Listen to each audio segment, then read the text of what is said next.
Celtics used a 14-4 third-quarter run to get some separation, and then they went on to win in Charlotte last night, 118-104. Jason Tatum and Sam Hauser each scored 25 points, and Hauser added 7 threes on a night when Jaylen Brown didn't play. Grant Williams scored 23 for the Hornets against his former team. It's definitely nostalgic, seeing those guys, but it's also fun competing against them because, when you're on the team, you don't realize how good they are. But then when you go against them, you understand what it was like to get to that level, to be able to win at that rate every single night and to get guys best because Celtics now have 59 wins and 7 games left in their season. 6 of those games will be at home, and that includes a matchup with Oklahoma City tomorrow night.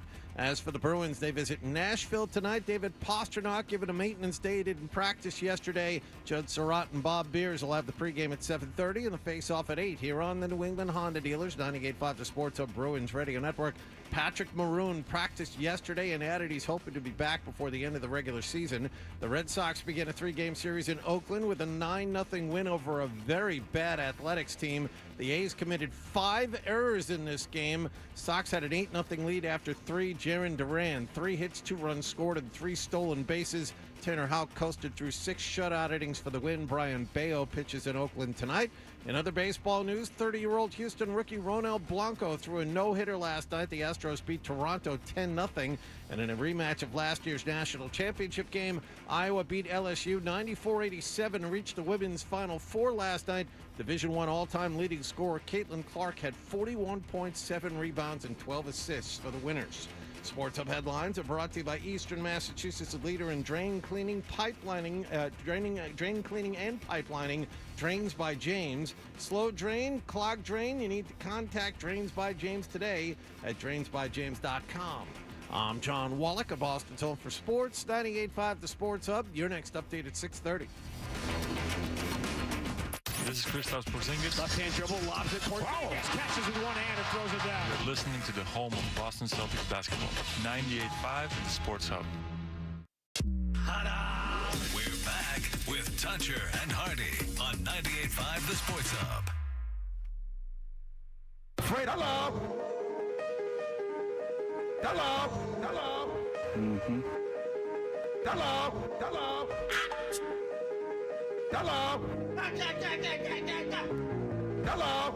He's naked. He has a sword. Let's talk about cheese. Bruins are back from the West Coast. What the Is it okay to use this for the radio? Yeah. Welcome to the show, you sweet.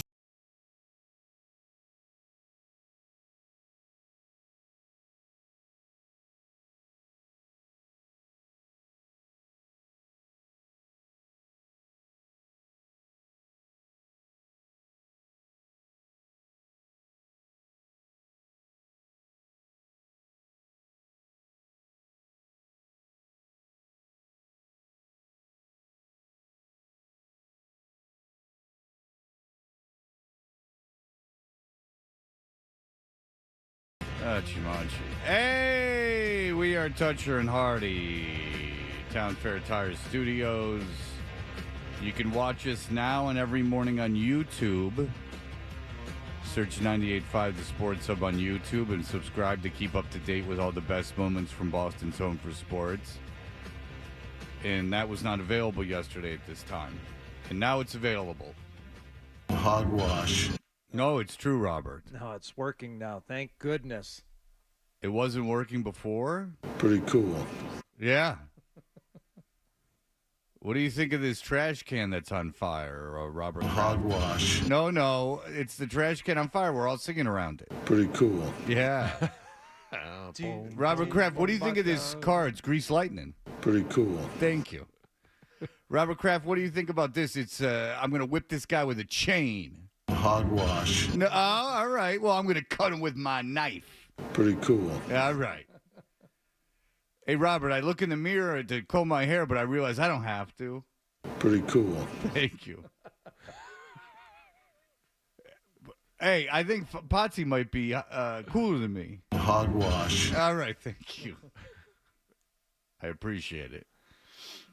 Woo! We're going to go fight the demons today. Pretty cool. All right, thank you. All right.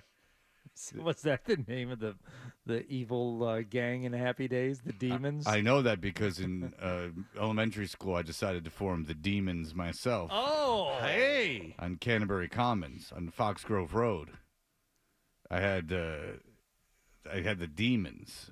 Being my crew, I decided that we were going to be the Demons. And you knew the Demons were badass on Happy Days because they had satin jackets. That was back when Happy Days was still based on the 50s and not science fiction. This was a big thing when you were trying to start a gang in your neighborhood, which I did too. You needed something to match.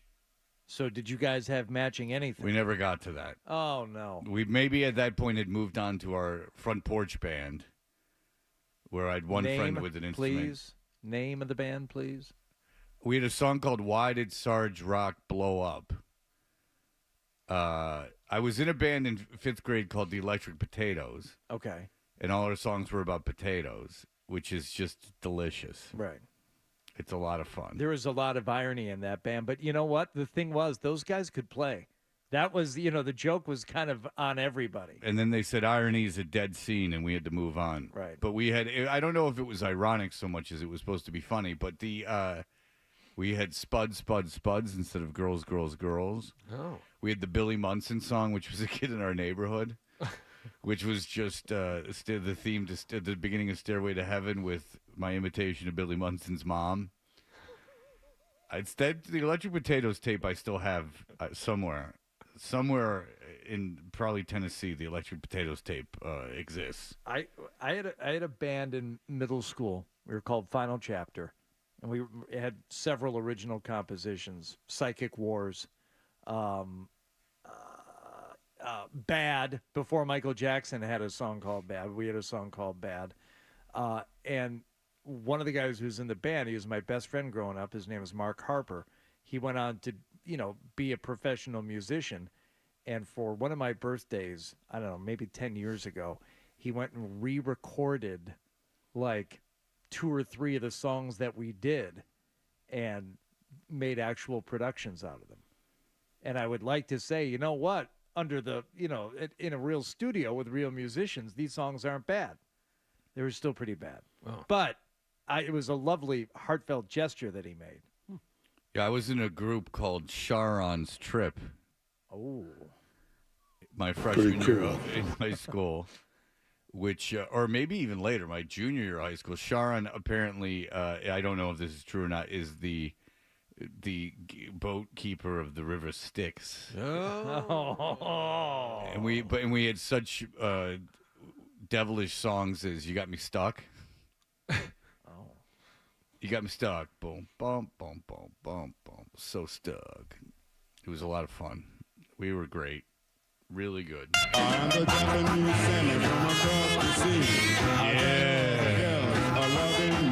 Did you ever see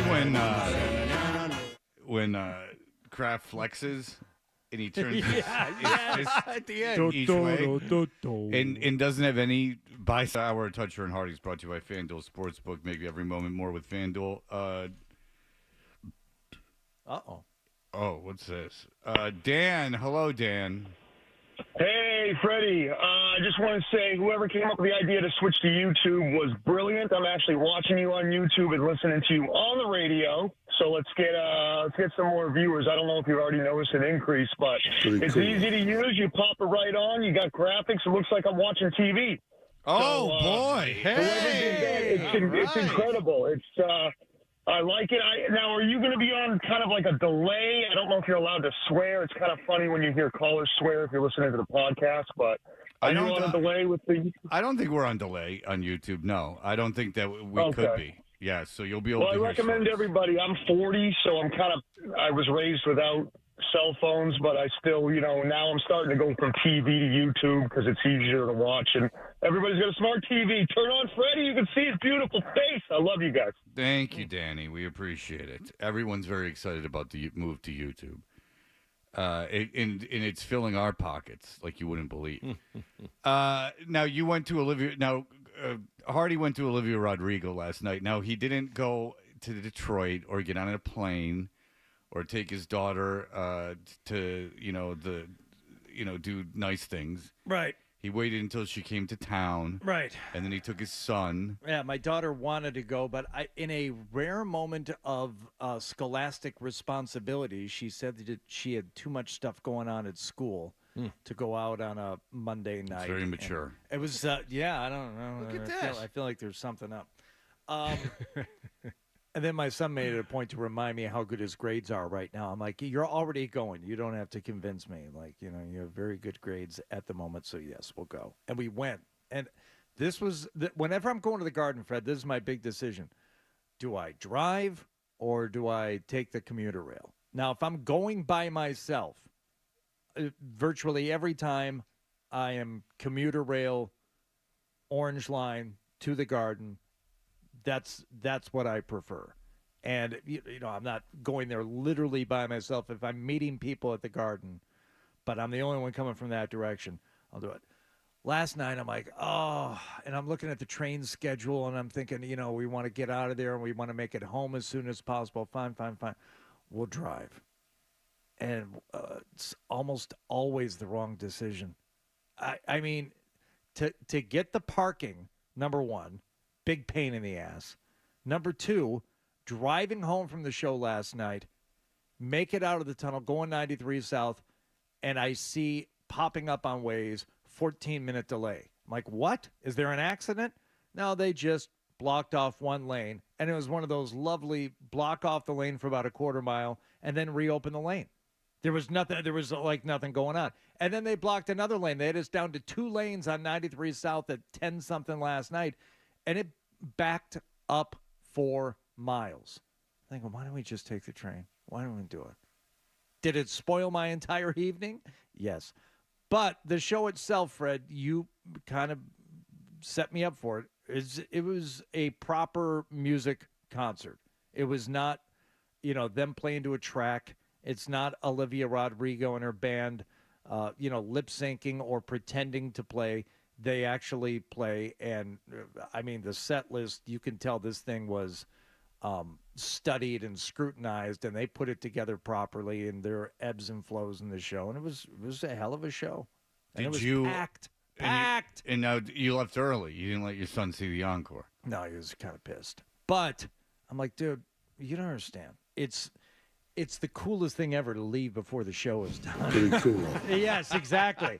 Like, You know, only the nerds stay there and beg for the form to come back out. And everybody knows what the show is now. You go on setlist.fm. We you were can at Ed see Sullivan, what the show is. and we said, we got to get out of here before this Elvis Aaron Presley gets on. Yeah. He's going to shake his hips. I'm like, no, man, we're gonna be, and we were out of there. We were out on Causeway, walking back to the car before, you know, one other person had left that building. Wasn't he like incredibly disappointed? He was kind of disappointed that we didn't get to stay. When you were caught up in the moment of the show and like the excitement, the exuberance of your son, that didn't just go, oh, all right, we'll just stay. I did that for like the last 2 songs. I wanted to leave before, because I thought other people would have the same idea, leave during the encore. So I wanted to leave with like 1 song left before she played American. I don't know. I don't want to say it. I don't want to say the word. Were you in the box? BITCH. I don't like that. I don't care for it either. A lot of swearing. She can say it. It's like the N-word with with African Americans. Okay. Yeah, a lot of swearing in that show. Yeah, and very sincere swearing. I'm sure it's not at the same point in every show. It was pretty fun. Even my daughter was looking at me when Olivia Rodrigo swore. Right. She was looking at me like and rolling her eyes. Have you been to see an artist like multiple times on the same tour and seen that their stage banter is 100% scripted? No, I haven't. But I have heard Kiss. Like, I mean, obviously, like there's voluminous audio of just stage banter from Paul Stanley, and it's the same in every city, except he'll throw in something that doesn't make sense. Like, I heard all you people in Georgia like peaches. Makes sense. And he goes, but not the kind that come in a can. Oh! So fresh off the tree. Right. But I have not seen. I don't think I've seen, except for the Descendants, 1 year. I don't think I saw. And believe me, the stage rap for Milo Ackerman is really something. he's talking the whole show. And I don't think I've ever seen a band multiple times on a tour. Okay, so when I did my opening act for John Mellencamp. When you were juggling, yeah. When I was juggling, I saw him talking about how, the first night we do it, and he's on stage when we stayed for the show, and then he's talking about how he doesn't sell any of his songs to commercials, and he's like, yeah, I don't, want to see, Pop-Tarts popping up to Jack and Diane or any of that horse bleep, and blah, blah, blah, blah, blah. And it got like a laugh. It was funny. It was very off the cuff. Next night. Yeah, I don't sell any of my songs commercials. I don't want to see Pop-Tarts popping up to Jack and Diane or any of that horse bleep. Word for word, same sentiment, everything. I saw Lyle Lovett do it. I thought of all people. Oh, you love Lyle Lovett. Lyle Lovett, might have actual. He had a guy planted in the audience shouting out Freebird as a joke so that he could tell a story about Freebird being his class song in high school. And you would think because he was so ugly that he wouldn't want to do any of that. Well, I don't know. Do you want to do any of that stuff? Touche, because you friend. Ugly too. Touche. I'll get out of here while I still got my head on. Hey, Hardy, what's coming up in what happened last night? Celtics played last night, but that was hardly the most interesting basketball game going on last night. And I watched the other basketball game voluntarily for the first time in my life. So did I at the concert. For the first time, in my life, I voluntarily watched the women's basketball game. I had to watch them at CNNSI, the WNBA, which I liked because the games were only like an hour and 15 minutes. Celtics game was over in less than 2 hours last night. I didn't watch much of it, but I watched Caitlyn Clark and the ladies from Iowa take down a I didn't know how wrinkly the LSU coach was. She was a very wrinkly face. Kim Mulkey, yes. Very wrinkly face. I think she looks taut and youthful. No, wrinkly face. No. Her Oh, no. Well, Robert Kraft, she's a little young for you. Pretty cool. Yeah, I know. That's only a gilf. You're in the double G gilfs. Hogwash. All right, I understand. All right, we'll be right back. Stay tuned for more Toucher and Hardy on the Sports Hub.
What he said.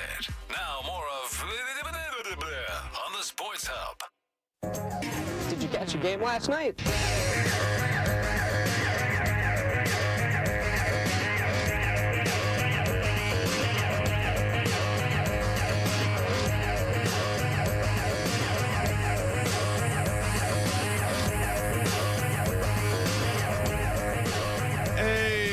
Toucher and Hardy, what happened last night is brought to you by Jackpocket. Download the app now and use code HUB to get your first lottery ticket free.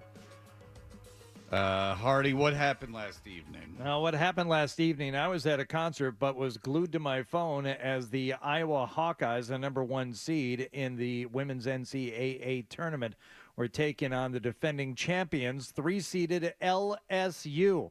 Everyone wondering, would it be a repeat of last year? Would LSU spoil Caitlyn Clark and the Hawkeyes' chances at a national championship?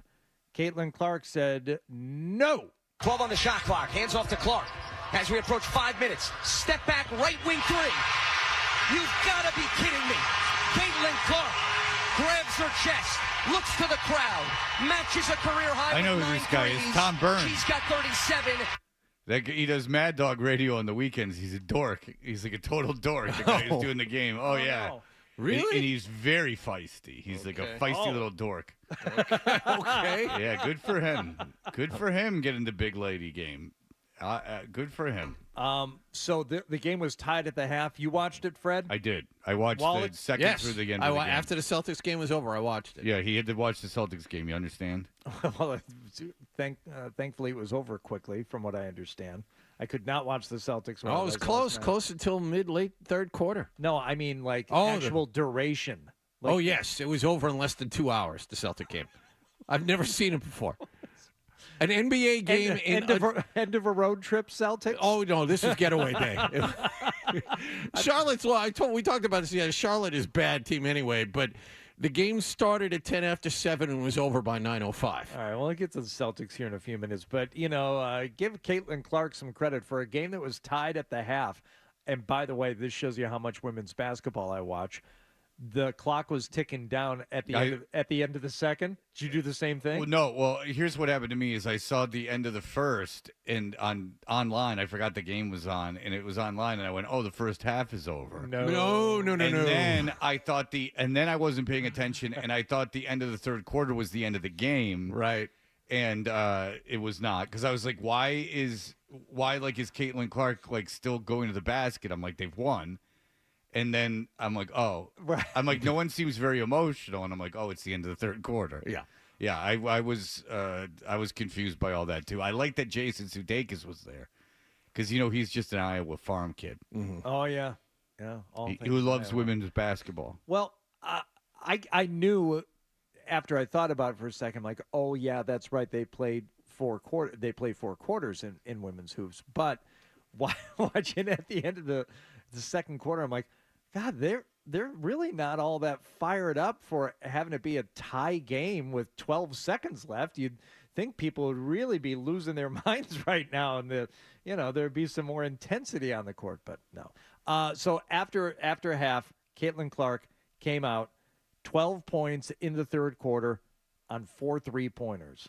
And she also passed Taylor Robertson, who we all love from Oklahoma, for the Division I career 3-point record. She now has 540.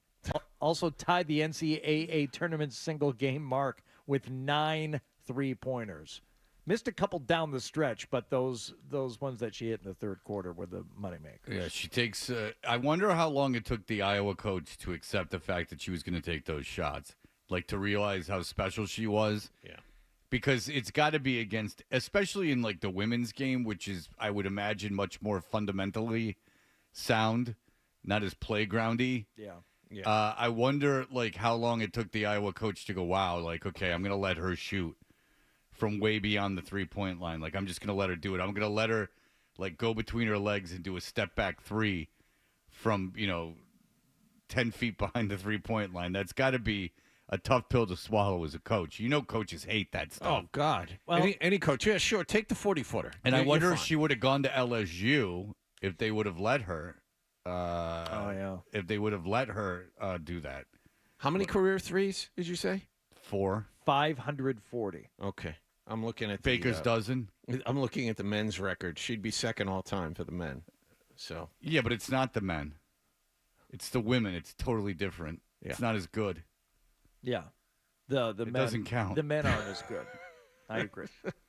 No, they're better. You don't mean better at basketball. Oh, I do. Oh, take that, Fred. You rapscallion. What's wrong with you? Some of us never got over being shock jocks. Some of the moves in the lane, like, oh my God, flailing, just literally throwing the ball like up in the general direction of the hoop. I found the game to be good because it was good. Because Caitlyn, first of all, they didn't call fouls in the first half. I mean, this Angel Reese was fouling everyone all over the place, and they just weren't calling them. I mean, like brutal, like swatting her arm down. High school fouls that they weren't calling. I mean, Angel Reese was jumping in the air and demonstratively, like, slapping her arm down, like, which you're obviously any ref's going to call a foul on that. Like, you're just not supposed to do that. And they weren't calling fouls, which I thought was great. And then, I mean, I obviously wanted Iowa to win on the account of I learned over the last couple of days not to like LSU, where I've been told their coach is not a nice lady. Big meaning. Yeah, and so, but I mean, aside from that, I thought it was great. Caitlyn Clark obviously was the best player on the floor. She obviously is like way better than everyone else. Yeah, like by a lot. Like she's a better ball handler. She's a better passer. She's obviously she'd be a great shooter. In any basketball league. Which is why she should go to that Ice Cube 3-on-3 thing. I think she'd be a phenom. I was thinking about this last night. She owes it to the women's game. No, she's going to have to play with a different size basketball. Oh, that's right. That would be the biggest change. But watching her shoot the threes, Fred, I agree with you. It's you have to take it on faith, and you have to get used to watching her like I think we all did with Steph Curry. If for some strange reason you were rooting for Golden State all these years, at the beginning you had to have just had that feeling like, don't take that shot. It went in. Think of the players it's ruined. Like it ruined Trae Young. I was talking to a guy in Atlanta, and he was like, Trae Young, because I'm like, they're better without him. And he's like, yeah. And he goes, I can tell you when it happened. He's like, Trae Young, like, his rookie year, like with like 8 games left, like they just like threw their hands in the air, and like he started getting praise for shooting like crazy ass threes, and then they were like, all right, just shoot them, and then like Atlanta won like 2 of their last 8 games or something like that. Yeah. Well, that's what he said, and he said that Trae Young just fell in love with these like long threes. He had one incredible playoff run. Remember, Atlanta went to the Eastern Conference Finals a few years ago. With Trae Young leading them, and he got the massive contract, and now it's all gone the other way. Maybe it wasn't his rookie year then. Maybe it was after that. But there was a point in his career that the guy said that Trae Young fell in love with shooting like super circus threes, and that it was a problem. Maybe it wasn't his rookie year. Angel Reese fouled out of the game, and after the game, I've been through so much. I've seen so much. I've been attacked so many times. Death threats. I've been sexualized. I've been threatened. I've been so many things, and I've stood strong every single time. Yeah, you're the greatest. Well, congratulations. That's terrible, and that shouldn't happen to anybody. But this is what I say. Well, and not in this instance. No one is ever going to endorse or be behind. Like, yeah, death threats is part of what. No, that shouldn't be part of it. But the criticism and the analysis of the women's game, whether it's for women's college hoops or women's soccer or anything, whenever there is some conversation about, well, why don't people treat women's sports the same as the men? I say the criticism and the analysis, that's part of it. If you want to be recognized and viewed, in the same manner that the men's games are, you're going to get crapped on more than you ever have before. Well, I'm also looking at the fans and foes alike. Now, the death threats and all this. I'm looking at the SI swimsuit issue featuring Angel Reese, where she's been blatantly sexualized. She wasn't. Was she? Yep. Oh God. Because I heard her say I'm a model, and so I looked and I put Angel Reese model, and there's I have 500 pictures of her in bikinis and, taking. Selfies of herself in bikinis and everything else. And I just try to stand strong for my teammates because I don't want them to see me down and not be there for them. So I just want them to always just know I'm still a human. All this has happened since I won the national championship, and I said the other day I haven't had peace since then.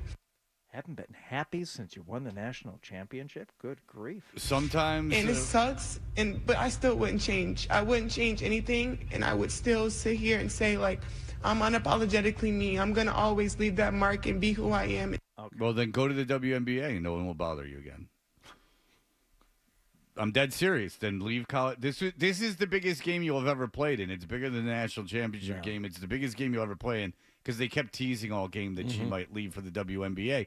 And I can guarantee her once she goes to the WNBA, this will all end. Is she not a senior? No. Oh, man. So once she goes to WNBA, no one's going to pay attention to her. This was the zenith. Caitlyn Clark is, and it was because of Caitlyn Clark. It wasn't because of her. She's just 6'3". Caitlyn Clark was the story. Caitlyn Clark was, it was cool that she lived up to it. I'd never seen her play. I just heard about her. She's obviously the biggest star in college sports. She's the biggest star in college sports. I bet you more people on the street know her name than any college football player. And that's not, I believe that 1,000%. If you asked just a random chick on the street, to name a college athlete, she wouldn't be able to name a college football player before she would be able to name Caitlyn Clark. Mm-hmm. Caleb Williams wasn't a big college star. He's a big draft prospect. Drake May wasn't a big college star. He's just a big draft prospect. I don't think that Daniels is, he won the Heisman, but he's not, he didn't overcome, he didn't take over the country. Jaden Daniels. I think it's safe to say that Caitlyn Clark is the biggest college athlete in the country. Yes. I think she is too. But who would be bigger, John? You're looking at me with scrutiny. No. Come on, John. Looking you tell at me. You with scrutiny, Fred. That's you being paranoid. That's what that is. All I'm saying. Oh my God! Do you hear him? He's tuckered out. How am I tuckered out? It's me being paranoid. You are being paranoid. I haven't said a word, and already I'm being accused of being. I don't know what I'm being accused of. I was thinking it over while you were talking, and I think you're probably right. I was thinking about how was Caleb Williams the year he won the Heisman, and he really came out of nowhere to win it. And same thing with Daniels this year. So because college football is number one in college sports, I can't think of someone that was more popular than Caitlyn Clark. To get 10 million viewers to watch a women's college basketball game like she did last year is something incredible. And I watched, you watched, Hardy, you watched too. I think we weren't the only ones watching last night on a Monday evening. And it's funny because I was listening to sports radio on the way in here, and they were talking about the game, and I was interested, and then they started talking about UConn game, and I just went, okay. Yeah, I'm all set with that. By the way, talking about, I didn't know that Angel Reese was junior. So might go to the WNBA. Do you know what they make in the WNBA? $125,000. Rookie salary range from $64,000 to $76,000. Oh, I thought it was $125,000. Yeah, I told you the max salary in the WNBA is $250,000. No one makes more than that. Maybe give or take $10,000. That's wallet money. If Caitlyn Clark goes as the first overall pick, her base salary would be $76,000. If she's named WNBA Rookie of the Year, she will receive a bonus of $5,150. That's like Nick's streaming bonus. Take Ice Cube up on his offer, Caitlin. No, because if she goes to the WNBA, she's gonna make $20 million in endorsements. She won't make it in the big three. Angel Reese, who has a NIL net worth or an NIL estimate of $1.8 million, like, do you still get like endorsement money to that degree? She won't. In the WNBA, because she's got more exposure now playing for LSU. No, she should probably come back. But Caitlyn Clark's obviously been told by many like financial people and people in marketing to come out because she's coming out. Yeah, she already announced it. Yeah. Well, no, yeah, and she also doubled down on it. Like, she's like, I want to play again. I want to practice with the girls again. So someone's told her she's not. I mean, she didn't. I don't think she made this, on an island. Like, someone told her, like, look, you'll get a Nike contract for like $10 million if you come out. Right. Like, you're going to make a lot of money, and she should. Yeah, it was odd. I mean, she announced this like 3 weeks ago before the tournament started. I don't think I don't think she just went like, I really want to play in the WNBA. I think that she probably, I mean, the NIL money she'd make is a lot of money. And so by the way, if you're making $1.8 million playing college basketball, you can't get up there and play like a victim. You can't. You're no longer like a poor student athlete. You're a professional athlete. Just like if there was a 20-year-old kid playing for the Yankees, like, you're under the same scrutiny. And I wouldn't know anything about death threats because I've only gotten dozens and dozens of them throughout my career. It's some by the same guy, and they keep going to his house, and he literally lives with his dad. And the cops are always like, what do you want us to do? But as someone who's received dozens and dozens of death threats, I can tell you that some to my cell phone, as you know, Jonathan. Yes. A message on my very own cell phone threatened to kill me. I thought that was fascinating. Well, that the cops took extraordinarily seriously. That the police made the kid cry. Yeah, that was when they show up at your front door. Oh, they showed up at his front door. They were crying. That's and what you do. And the police glee when he started crying. They didn't like it at all. They did not like being bothered with this. They did, and they weren't mad at me. Yeah, they took it extremely seriously. I was at a police station for like 2 hours, 3 hours with this thing. So you say, Fred, how can you say that? Because I have been threatened, and if you come after me, I go to the police. I'm a tough Pretty guy. cool. Yeah. Right, Robert? That's right. Or I might go to Robert Kraft's gang, the Grease Boys. Hogwash. You wouldn't take my... What if I paid you? Paid you in Pretty chains. cool. What if I paid you in chain wallets? Hogwash. What if I paid you in switchblade combs? Hogwash. Oh. What if I paid you in motor oil? Pretty cool. All right, thank you. All right, when we return, we can talk about this Celtics game that no one watched because we were all watching women's basketball for one evening, and isn't that fun? And I did it. I didn't have to watch the game. I watched it entirely for pleasure. My son watched some of it too. 10 seconds, which is a record for him watching a sporting event on television. All right, we'll be right back. Sports Hub headlines.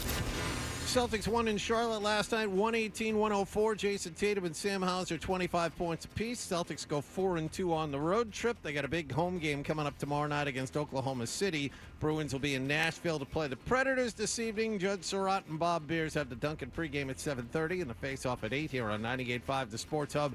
Patrick Maroon took regular rushes at practice yesterday, but is not expected back for at least another week or two. And in Oakland late last night, Tanner Houck, 6 shutout innings. He struck out 10. Red Sox beat the Athletics 9-0. They are 3-2 on the season. Brian Bayo faces the A's tonight.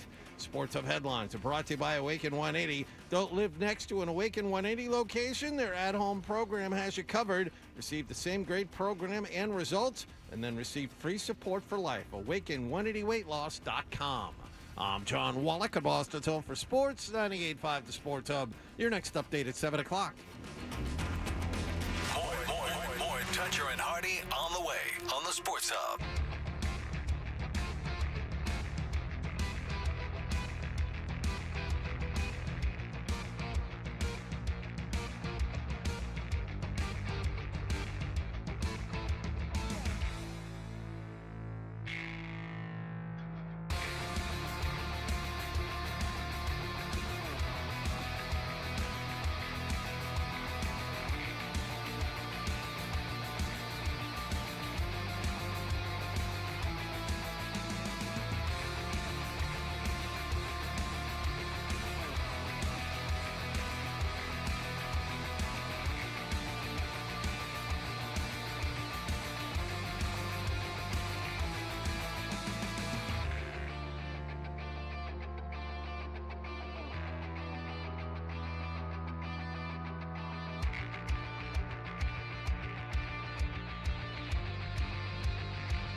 for three. You're listening to the home of Boston Celtics basketball, 98.5, the Sports Hub.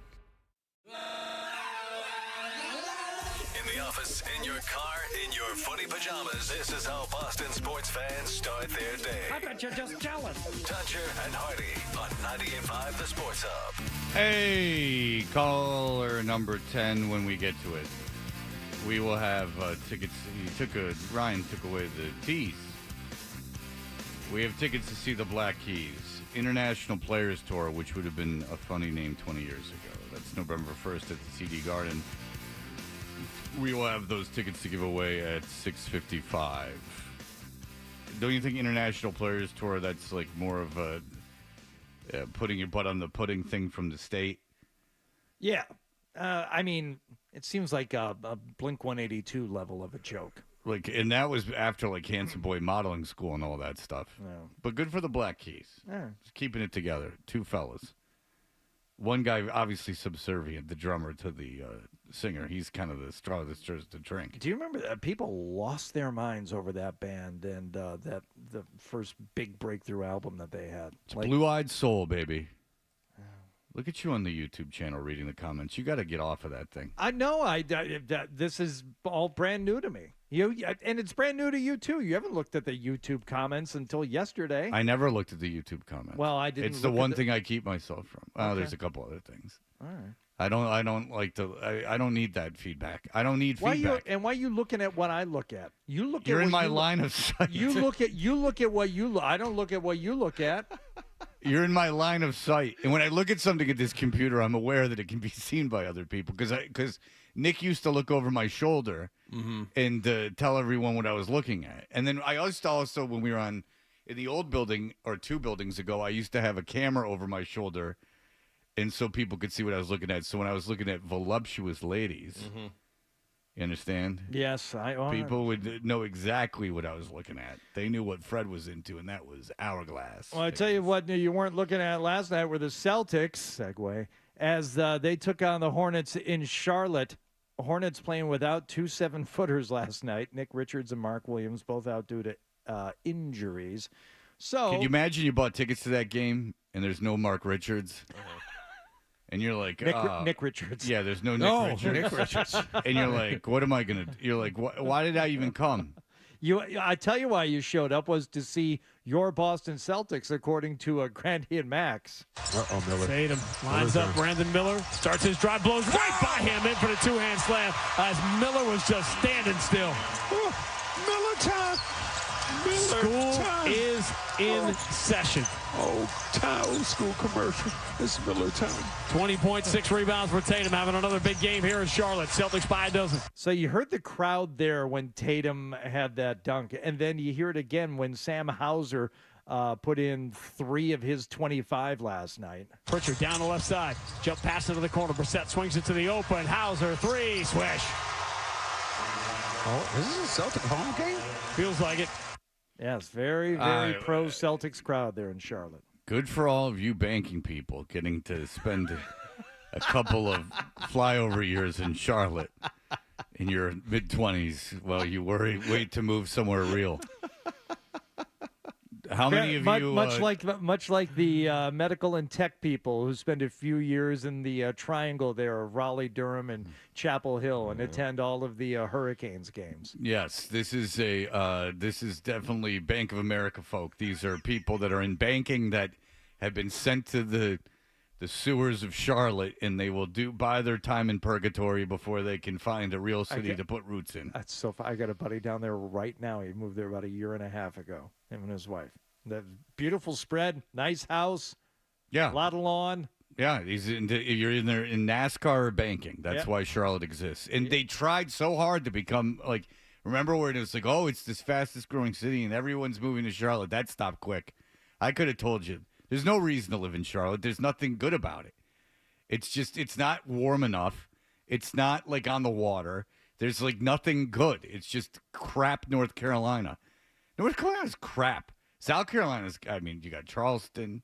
You're right by Savannah. You got Hilton Head. Yeah. There's some good things. You got the crabbing and things of that nature. You're on the water. I like visiting my mom and sister who both live in Durham, but you're right. It's too cold in the winter. It's way too hot in the summer. Now, if you're out on the ocean and like Emerald Isle is awesome, and but you're not in Charlotte. But you're not. Most people don't live on the water in North Carolina. They live way inland. Yeah, that would be like saying I live in Nantucket. And you don't. I mean, you like it, but I live in Boston. No, you live on Nantucket. It's an island. You don't live in Boston like that. Yeah, it's different. Yeah. I call into question North Carolina. I'm not a fan. I take that or leave it. Hauser, by the way, as I mentioned, 25 points. So he matched Tatum last night. 7 of 11 from 3-point range. Tatum picks up his dribble. Cross court. Hauser, pretty good look. Fires that 3. Got it. Read the right way. Bridges from three-quarter court off the top of the backboard, and in the blink of an eye, the Celtics push it to 16. It's what they've done on the road all year. They come to your building, they sell it out, they show out, and it usually ends up in a blowout. Oh, hey. There you go. When I'm called on, I got to saw it off. Squeeze the trigger and bodies are hauled off. Yep. Doing it all. He didn't write that. Ren and Ice Cube wrote that. Yeah, well, I think Ice Cube wrote a lot of that stuff. So did Ren. Okay, fine. Ren never went out to have the solo success. No. What about Yella? Yella made porn. Did he really? Yes. We're talking about NWA, and DJ Yella, ended up making porn. He was a porn director. Okay. I thought. Yeah, not perform. I'm sure he was in a movie or two. I think if you're around it enough, I mean, you can get into like a Buttman scenario or something like that. Was he just doing like on-screen cameos, like Stephen King pops up and all the Vince Neil pops up in a couple pornos with his buddy Ron Jeremy, who I'm sure they're all lovely, like to be linked to now. Like Stan Lee, or it popped up in Marvel movies, exactly the same thing. Yeah. It is. Vince Neil's like all like drunk in the back of some porn. He's in the John Wayne Bobbitt porn. Oh. You guys have never seen the John Wayne Bobbitt porn? No. You've never been curious? No, I have not. I may have seen a still from it. I've never rooted for a guy more than I rooted for him in that movie. How is it? The women are very attractive in that. Like, how is it? Hang on a second. I'm getting there. The women are very attractive. Tell me. They're it's for 90s porn stars. They have everything you would want. Vince Neil's in it. Okay. Ron Jeremy's in it. Of course, Ron Jeremy. I mean, he's and just hanging out. Yeah. John Wayne Bobbitt, you just really root for because it's very difficult for him, and it's very, very difficult. And I'm not even sure he's enjoying anything. To be honest with you, is it okay? Does it work? How soon after the surgery? I think I'm telling you all you need to know. I'm telling you, you're rooting for him. It's never for sure. It's always like maybe. Is it? If you were seeing it for the first time, would you have questions? Yeah, I'd be like, why is this guy? Yeah, if I didn't know he was who he was, I'd be like, why did they keep these scenes in? Like, this guy's obviously not up to the task. This is not a professional. He's obviously an amateur. Let's put it that way. But does it look modified? Yeah, it does. But you can't really tell because first of all, like, you give up because if you're using it for its intended purposes, it's not happening. Oh, that's unfortunate. Because the women are good looking, so you might go like, oh, I'm going to use this for its intended purposes, but then it just becomes this like exercise in like really hoping that this all gets over with quickly. Because it's like, it's sad. It's sad. What it is sad. I should say that. It's sad. It seems like it makes, it kind of unveils like you're very aware you're watching a movie. And you're very aware that everyone's standing around kind of waiting for the guy. And you're aware that there's got to be a tremendous amount of pressure. And it just ruins everything. They never really get to that theater of the mind, just sweep you away. I think if you're a male in those films, your main role is to make it look as automatic as possible, and this was not the case. Because it's got to be hard enough as it is to be there with everyone watching you and like cameras and microphones everywhere and all that pressure. That's got to be horrible. Yes. And then you put in his condition and probably the numbness of everything, and it's just not good. They didn't go to one of those places that can give you the shot, I can tell you that. Now it would just probably be like nothing for him. Caller number 10 to the contest line, 617-931-0985 will score a pair of tickets to see the Black Keys International Players Tour November 1st at the TD Garden. Tickets on sale Friday at 10 a.m. through Ticketmaster.com. Head over to 98.5 The Sports Hub's contest page for another chance to win when we come back. The Arm in the Fall. You're listening to Toucher and Hardy on the Sports Hub.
Jason Tatum and Sam Hauser scored 25 points apiece as the Celtics won in Charlotte last night, 118-104 to finish off their road trip with a record of 4-2. Joe Mazzulla saw Hauser add 7 threes as well in the win. Guys understanding that he's a weapon in different ways, and so when we get to the second and third layer of our offense, especially when teams are guarding us a certain way, it really unleashes guys like Sam. And so just his confidence and then his teammates continuing to trust him and find him within the layers of our offense. The Green made 19 threes in all to improve to 59-16. They lead Oklahoma City by 6.5 games for the best record in the NBA with 7 to go. The Thunder will be at TD Garden tomorrow night. They're in Philadelphia tonight, though, and ESPN is reporting that after missing over 2 months following knee surgery, Joel Embiid could return for this one for the Sixers. The Bruins will be in Nashville tonight. Judd and Bob have the pregame at 7:30 and the face-off at 8 here on 98.5 The Sports Hub. Patrick Maroon took regular rushes at practice yesterday and said afterwards he's hoping to be back as soon as a week from Saturday in Pittsburgh. Red Sox are now 3-2 after a 9-0 win in Oakland late last night. The Athletics committed 5 errors in this one, and Tanner Houck struck out 10 over 6 shutout innings for the win. Brian Bayo starts against the A's tonight, and Iowa beat LSU 94-87 to reach the women's Final Four last night. Division I all-time leading scorer Caitlyn Clark had 41.7 rebounds and 12 assists for the winners. Sports Hub headlines are brought to you by the Massachusetts Energy Marketers Association, clean, renewable bioheat fuel. I'm John Wallach at Boston's Home for Sports, 98.5 The Sports Hub. Your next update at 7:30. Hold everything 98.5 The Sports Hub has to offer in the palm of your hand. Palm of your hand. I need that. Listen live. Get breaking news. I need it. Download the Sports Hub app. Is elongating? Weekday morning. Here goes Hardy. Toucher and Hardy. I no longer love Spain. Let's go. Let's ride. 98.5. Like, let's roll the dice. Sports Hub.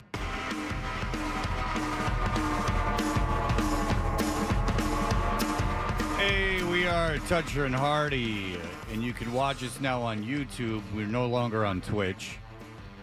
Search 98.5 The Sports Hub on YouTube and subscribe. You got to smash the subscribe button I just did. I just subscribed so I can comment now.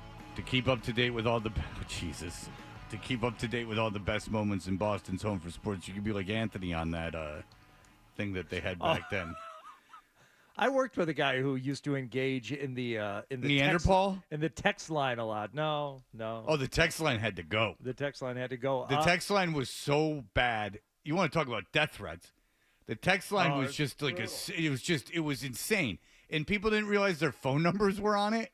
I know. And so that was where we got a lot of the death threats. Was the text line. For some reason, the text line was just like you couldn't even navigate through it. It was just death threats and like nonsense. Remember when we first started the radio station, this guy who worked for the other radio station got into a massive amount of trouble for threatening. Who was it? Chuck Perks, who was, I forget who it was, but Chuck Perks was doing updates on the night show, and the guy at the other station hated Chuck and started threatening him. Yeah, guy at EEI started sending all these texts over the text line. It was really weird. That's not uncommon in radio. Oh. Like Hardy and I will talk about, like dudes in radio will get aliases. There used to be a message board called radioinfo.com. And when we first started at WBCN, there was a guy who, Nick Carter apparently from WBCN's back in the day, had several aliases on it. Whoa. And this guy Neanderthal, who at some point was on WBCN, was very critical of the show. Very critical of the show. Did not like it. No, very critical of all of us. But the comments here, I'm really enjoying them. Waldick needs a burger. My guy is wild skinny. I asked John yesterday. I said, "How are you getting this skinny?" Yeah. I did say it to him. I said, "How is this happening? How are you getting this skinny?" Now this I find comical. Alex Guerrero is on here. It says, "Which one of y'all is Hardy's burner?" I do not have a burner on any platform, but I doubt that this is the real Alex Guerrero.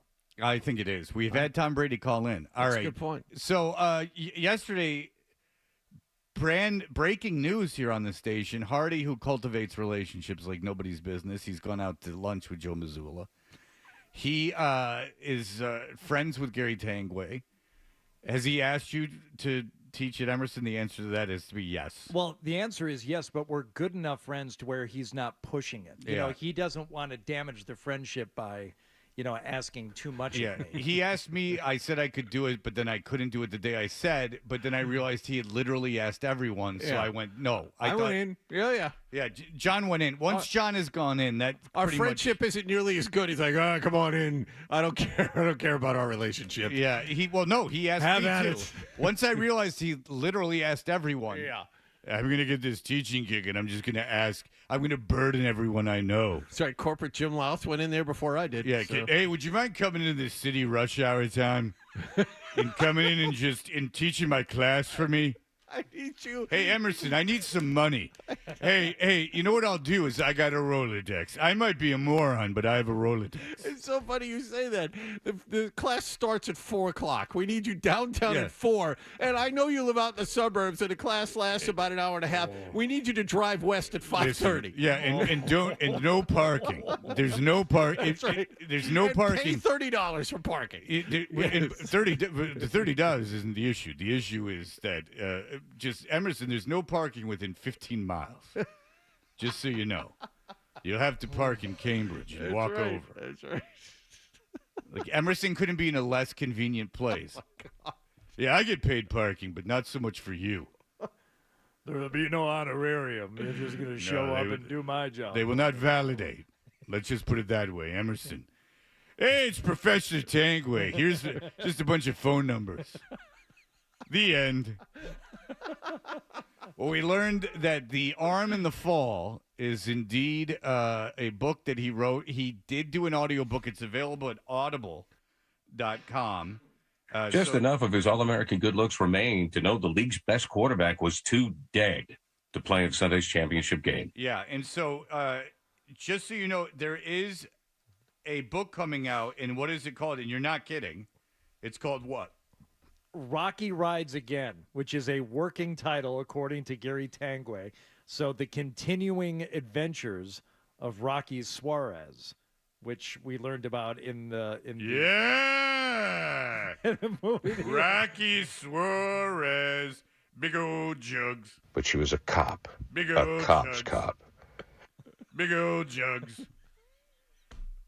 By the way, almost 5-star reviews down the board on I'm not a huge sports fan, but I'm a fan of fun and entertaining story you can connect with.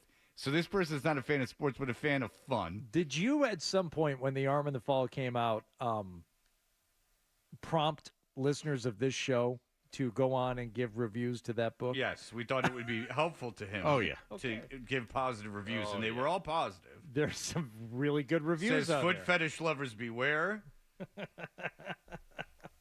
There's lots of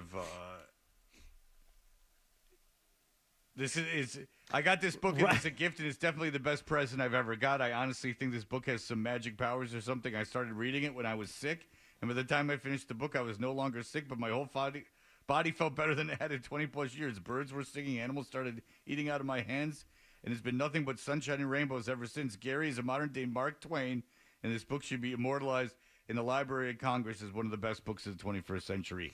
And we do have a excerpt right here from the actual Arm in the Fall. You've heard us talking about it. This is Gary Tanguay.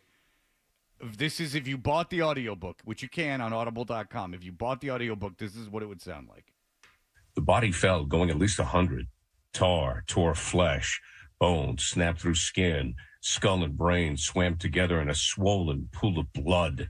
Buy it, buy it, buy it. Buy it. The cat fell out of the airplane. Swish, splat. Entrails everywhere. Pick 'em up. That's my poetry. You beatnik. Meow, meow. Dad. It was the final hit Danny the Arm Wilcox would take in his career. If he had landed face first, this would be just another dead guy, until the DNA results came back anyway. Just enough of his All-American good looks remained to know the league's best quarterback was too dead to play in Sunday's championship game. The obnoxious rain drove a spike into Jerry Cushing's brain. A fine afternoon nap gone to hell. What the f***? With his head on the pillow and eyes locked shut. The intention was never to answer the damn thing, only to stop its ass-aching jingle. A cry. What? Ass-aching jingle. I got lost. Well, I got lost. In well, the I'll tell you, narrative. Cars for Kids used to play it when I would be. My uncle was over. It wasn't really an uncle. It was more of a cousin, friend of a cry. cousin. A cry sprang out of the downed earpiece. What the hell, Cush? You need to go live. It's my nap time, he snapped. The arm is dead. He fell from the roof of the team hotel. Nap time is over, Gramps. Move it. Oh, okay. Now you bastards need me. It's a good thing I'm here, or else you would be screwed to... And Jerry's ran, upstaged by a dial tone. He had gone unheard again. Rolling over, he pushed his back against hers. All right, by the way, the guy, the hero of our story, the hungover, not cliche, the hungover guy is a down on his luck sportscaster. I'm not making it up. Very much based on Gary Tanguay, and now you can hear Gary Tanguay. So this sportscaster is hungover, taking a nap with... Rolling over, he pushed his back against hers, hoping she would get the hint. Get out of here, broad. Scram. Tanguay's done. Once Tanguay's done, he just wants to smoke and you leaving. Hit the bricks, Toots. Pick up your bloomers and scoot. So the hint is... Tanguay's already satisfied you. He pushed her out of his bed with his back and said, get the hell out of here. Okay, so that was the hint. I thought it was a hint for more loving, but no. No, he's like, get out of here. Get the hint. She didn't. She didn't move. Jerry nudged her with his elbow this time. She was dead, too. He sexed her to death. She orgasmed herself into a coma. All her fluids came flying out. She's one of those special ladies. The kind they make videos about. The kind that can make you more money. The kind that make a man feel like he did a good job. Tangible evidence. You don't have to guess. It's not guesswork. Sure, some people say that it's not a real thing and it's just pee. But Gary doesn't believe. What the f***? Yes. What do people think? Some people think it's what? That it's not from excitement. Oh. Listen, you need to leave. Jerry got up, grabbed his pants, and pulled out his wallet. There's an extra $100 in it for you if you get up and leave right now. She's a whore. During the day, he's hungover with a prostitute. He was taking a nap with a prostitute. Usually when you get a prostitute, they come over, you have sex, then they sleep next to you, and then they don't want to go. 200. She mumbled. Okay. So we flipped out another C note. I'm up, she said. She got up, jumped into her dress with a single well-played hop, slid into her heels, zipped her own back up, grabbed her cash, and was gone. No panties were in the arsenal. What was the point? It was a struggle just for Jerry to pick up his ballet loafers.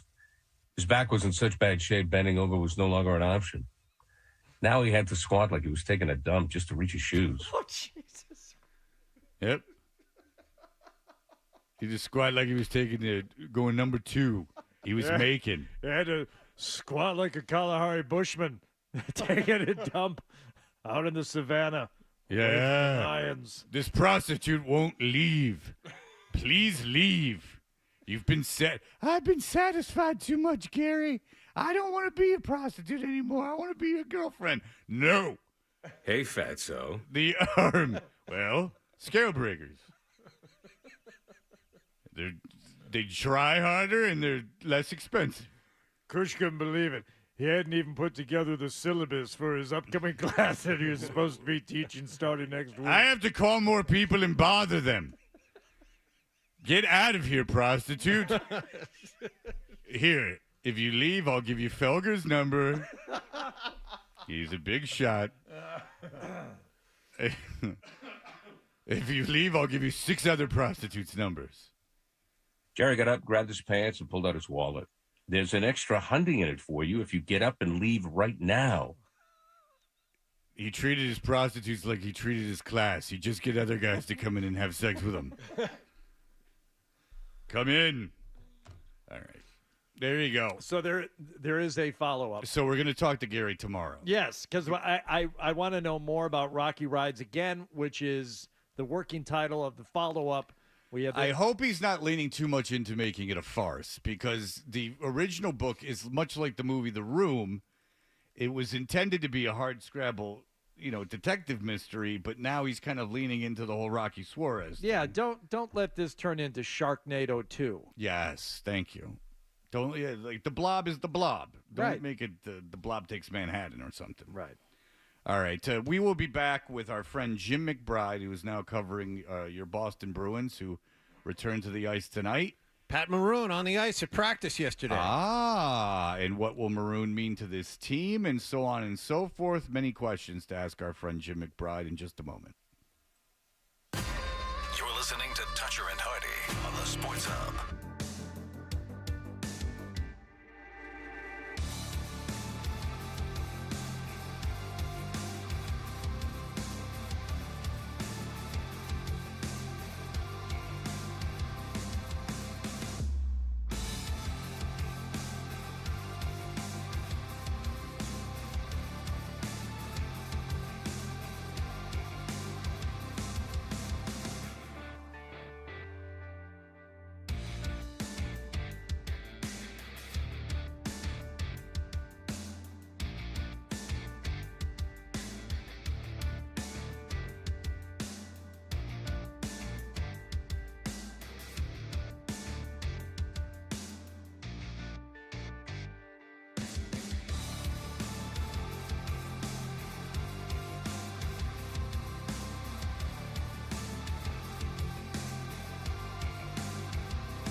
Dressed like a gorilla. Beth Hardy. A big, beautiful ball of flame. And a whole lot of Boston sports. And I have had many offers to become an insider.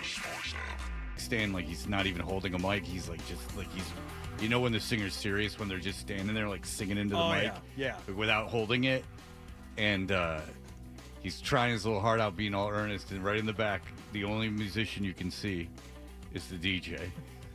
And you're like, when did the label make you get a DJ? Because Linkin Park was popular and Limp Bizkit were popular. Your band was put together by the label, just like Limp Bizkit, because of Limp Bizkit. You begat, Limp Bizkit begat you. And when did they tell you to rap on the first single too? I bet you that wasn't on the demo.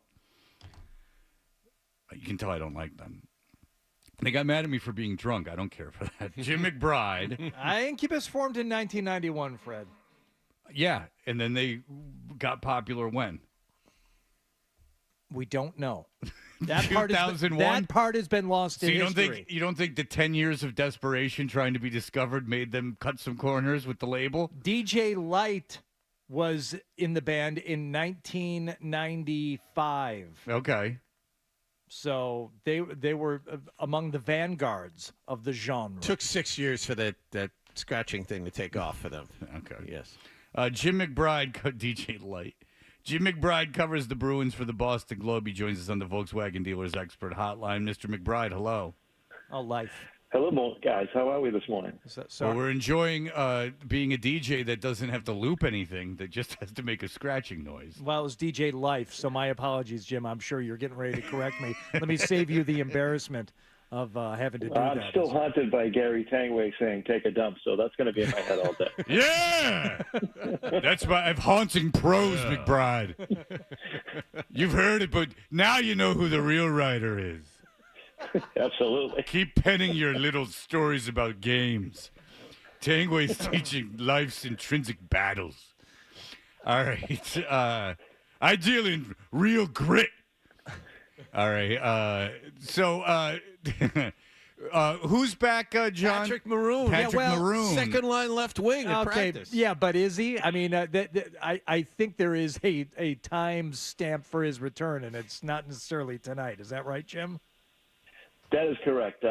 Jim Montgomery said yesterday the best case scenario would be next Saturday, the 13th, against the Penguins. So still a ways away, but the fact that he had the first real practice with his teammates was encouraging. Hold on a second. When they got him, he was about 2 weeks away, and now it's been 2 weeks, and he's another 2 weeks away? He was a month away. Okay. He was a month away when they got him. All right. So 4 to 6 was the... Yeah. Okay. So they're still on the same timeline they were on when they acquired him. Yeah. What does that mean for the team? We saw them against Florida. We saw how tough some of these physical matchups could be. They need him, huh? Do you think? Yeah, I think they absolutely need him. He's been a guy that has been through the playoff wars in this league, and he knows what it takes in the playoffs. And he's a guy that's really hard to play against, and he's not afraid to drop him. As Parker Wotherspoon, his new teammate, found out earlier this year when they fought in Minnesota. But it's it's a guy that he's going to come in on the obviously he's not going to play on the second line like he did yesterday at practice. That was just a placeholder for Pasta who had the day off. He's going to be a guy that probably comes in and plays on the third line, maybe mixes in on the fourth line a little, but just adds a little grit and knows that he wants people to know that he's there. And this is what this team wanted this year and envisioned for Lucic, but unfortunately that didn't work out. So now they have Pat Maroon.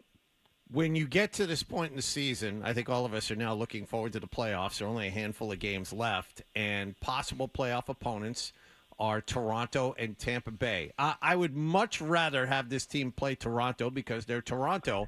Tampa Bay just seems like they're kind of lying in the weeds, and they had trouble with Tampa Bay when they went down there and played them. What is your feeling on this? Yeah, they certainly match up better with Toronto. Tampa Bay still has a lot of really good players, and they have Vasilevsky. And, I think, in my opinion, I think he's the best goalie in the league. So if you have to play the best goalie in the league in the first round, that can spell danger for you. So I think that the better matchup is Toronto, but Toronto's surging as well. So it's pick your poison. But I think, if they had their druthers, they'd probably want to open with Toronto because they've played so well against them the last, 5 years or so. And they match up really well. There are little laps on defense. Toronto, they have the high scores, but the Bruins are able to shut those down, and they have two good goalies. So I think if they had their druthers, they'd want to play Toronto in the first round. I would think out of so. Those two. Yeah, I would think so too, and for the reasons you mentioned, and I said it last week, I want nothing to do with Tampa Bay, but it's going to suck when Toronto finally breaks through and finally, figures this thing out, and they are able to make some kind of a run in the playoffs to be one of the teams that, they get over on, and it eventually it almost has to happen to the Bruins, Jim. I mean, it's been a really long time, but when it does happen, it feels like it might be in a year like this where they started off so strong, but as they get closer to the playoffs, Maroon being in there helps, but there's still a couple of things lacking on this team, and I don't give them a pass against any first-round opponent. No, absolutely not, because they still need to get more consistent secondary scoring. Yeah.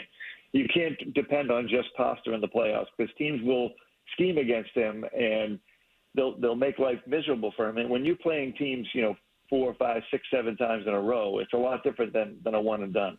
So they need to have more scoring from the second and third lines, and maybe a goal here or there from the fourth line. But if you're thinking that it's just going to be Zacha, Pasta, and Heinen on that first line, and that's the only scoring line, well, then you're in trouble, because no team can survive in the playoffs if you've only got one line. And I think that's what they need right now is to get some more consistent secondary scoring.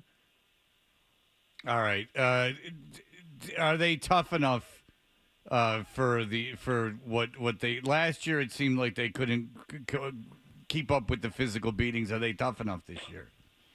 Yeah, I think they showed against Florida last week that they are willing to play the physical game, and I think Maroon's addition helps them a lot because he's just a guy that knows what it takes, and these guys are going to thrive off his energy and his ability to make guys be a little wary of coming into the crease and knocking their goalie around. So I think they're tough enough. I think guys like Frederick and Lauko are always willing to get in the mix, but there's also some pretty tough guys on the back end too. Charlie McAvoy's a very physical player. So I think they have that there. Now it ratcheted up in the playoffs, obviously. So they're gonna need to match that intensity that they had in Sunrise last week on a nightly basis, and that's where the rub is. Can they do it on a consistent basis? Can they do it every night of the playoffs when every single shift is hard? But that's the thing I worry about, and you brought up the Florida game. That's one thing we saw. Florida, very physical team, and in the playoffs last year, they targeted McAvoy and really beat the crap out of him. And the idea is, can the Bruins respond? I think they're willing, but I don't know if they have enough players to do that without getting someone they really care about involved. Yeah, and I think that's another reason why they made the trade for Andrew Peeke. He didn't fit in well this season in Columbus, but he's fit in really well here. He's very hard on a hard guy to play against. He's hard on pucks. He's hard on bodies, and I think he could take some of that pressure off of McAvoy. And I think by the fact that he's pretty much played the last 10 games, they're really happy with how he's fit in, and he's played with a number of different partners. So I think that was clearly addressed at the deadline that they needed toughness, and they got two guys who are tough to play against. Plenty of reasons to question Montgomery after the first-round exit last year. He seemed to kind of take control of the situation, or tried to last week. Do you have any questions about him as the coach for this team going into this playoff season? No, I think he's a really good coach. I think, and I've said this before, I think he has an excellent ability to play good cop, bad cop. He's not afraid to ream out a guy, even in an open practice. We saw that last week. But he's also a guy who knows how to, put his arm around a guy's shoulder and pump him up when he needs to. So, that was a disaster last year in the playoffs, and I don't think you can put it all on coaching.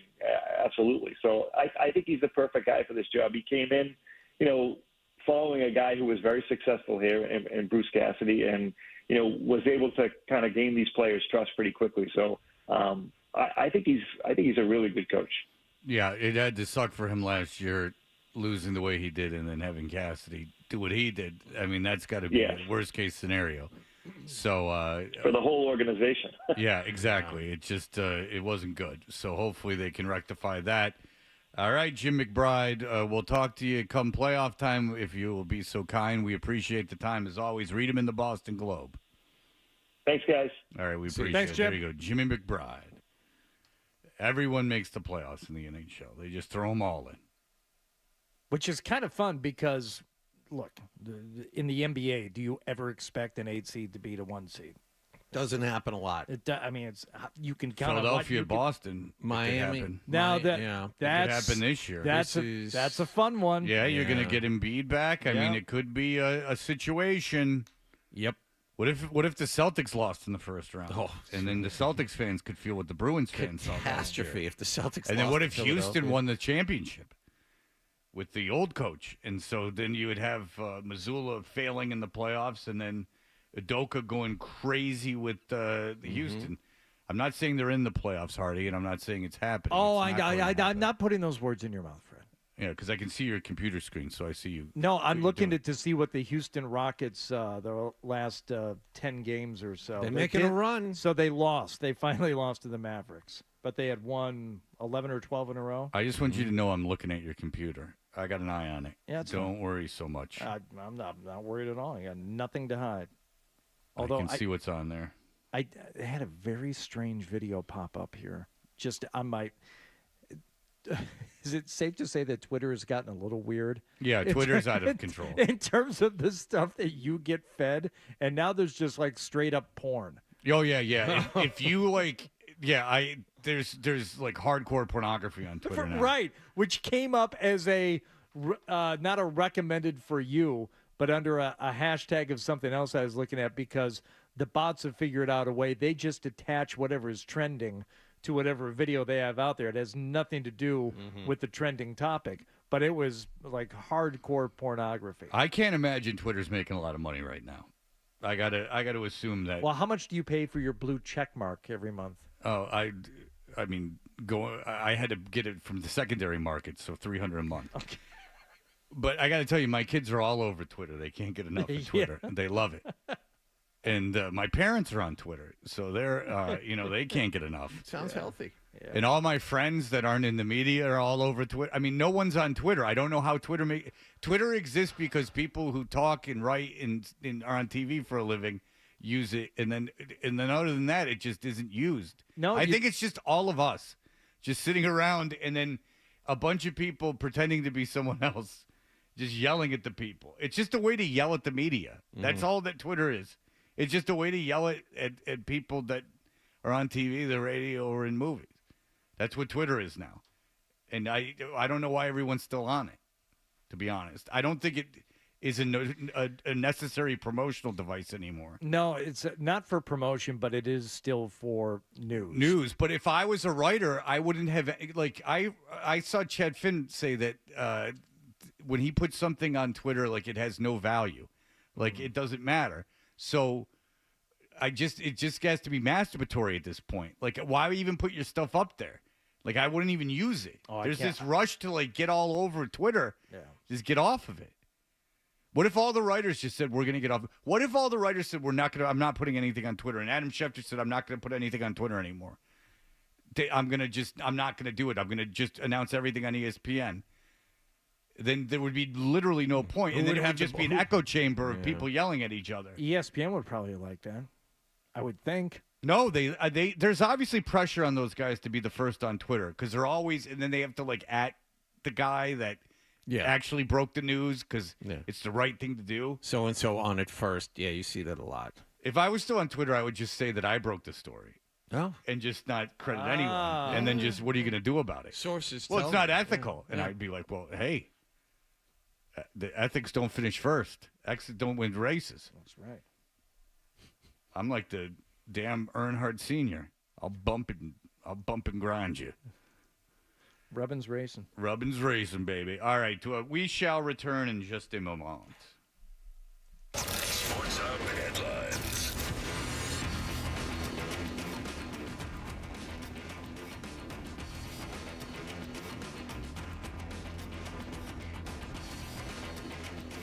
How about now? There we are. Thanks, Ryan. Celtics won in Charlotte last night, 118-104. Jason Tatum and Sam Hauser, 25 points apiece. I'm gone again. There we go. It's Fred. That's what this is. Okay. Can I at least do the sponsor before you turn me down again? All right, let me do the sponsor real quick. Sports Hub headlines are brought to you by Rodenheiser Home Services, your trusted local expert for all your plumbing needs, from bathroom to kitchen fixtures to leaking pipes, water heaters, and more. Visit Rodenheiser.com to schedule today. I'm John Wallach at Boston's Home for Sports, 98.5 The Sports Hub. Your next update at 8 o'clock.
are back. Toucher and Hardy. 98.5 The Sports Zone.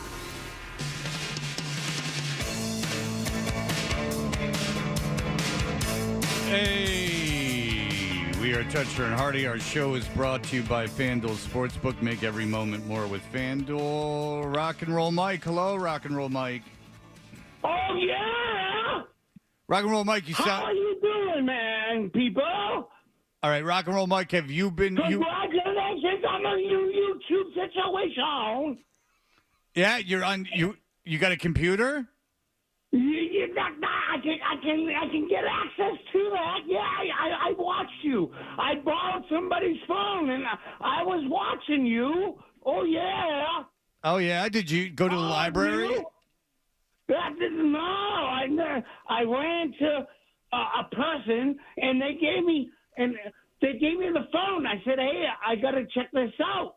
I said, I wanted to call in, and I heard that you everything's going on. I said, "What the freak is going on?" Oh, look at you censor yourself, Rock and Roll Mike. Nice. Rock and Roll. 98 what? .5 is what's up, Rock and Rollism. Yeah. Now, I'm in Hollywood. You're in Hollywood? I'm in Hollywood. 2 weeks. I'm going to Europe for 3 months. Really, Rock and Roll Mike? And those are big earning months for you. Yes, I am. So you won't be in by Fenway? Not till after spring. Really, I will not be there till after spring. What are you doing in Europe? I'm rocking and rolling as I always do. Where are you going to be on the continent? I'm going to be in Milan. I'm going to be in Germany. I'm going to be in Ireland. I'm going everywhere. It's a world tour. He's having T-shirts made. Where? I'm on world. I'm on European tour. With who? Myself. Okay. All right. How are you getting over there? Well, that's a situation. I'm going on planes and boats or whatever have you. Yeah. Whatever have you. So you might take a plane to a boat? Might take a plane, might take a boat, might float. I don't know. All right. Well, but that's what I'm doing. 3 months. I'm going on European tour. Really? Now, are you playing your music? Yeah. Oh, hello. What else am I gonna do? Okay. I ain't going to work for McDonald's, but I love McDonald's. Don't get me wrong. Are there certain countries in Europe that are more receptive to you than others? Like, are you big in Belgium or big in Milan? One of the cities you're going to be in. Milan. Milan is that's the hot. Well, it's the fashion. Milan. Right. It's the fashion. Milan, absolutely.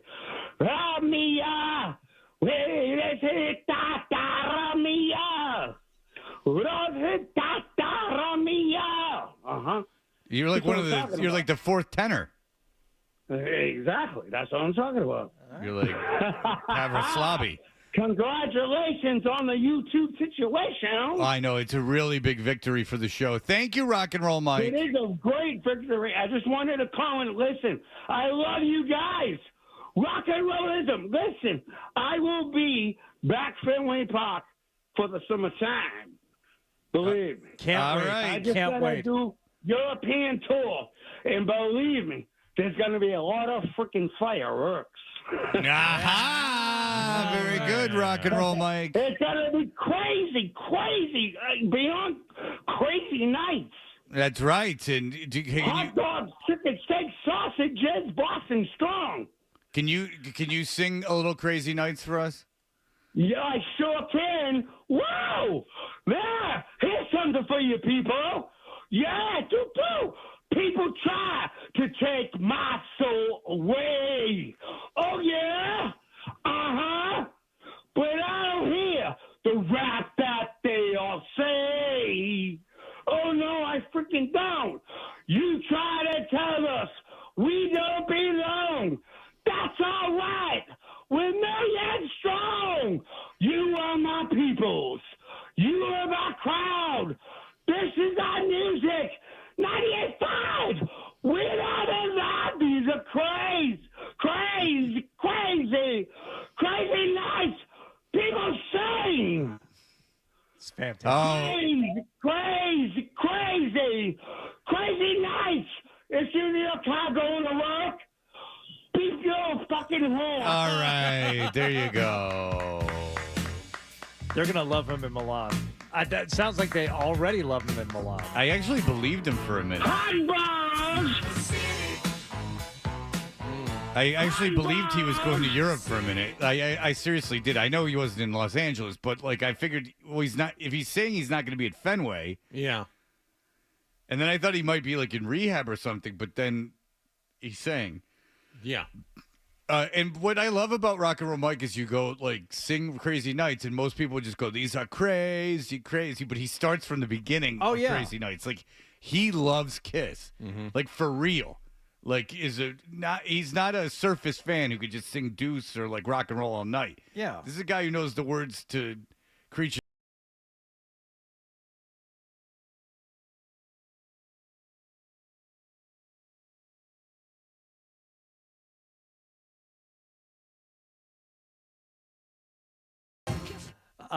He's not going to impugn the integrity of the song by starting it just at the chorus or giving you the hook. No. He's starting from the beginning.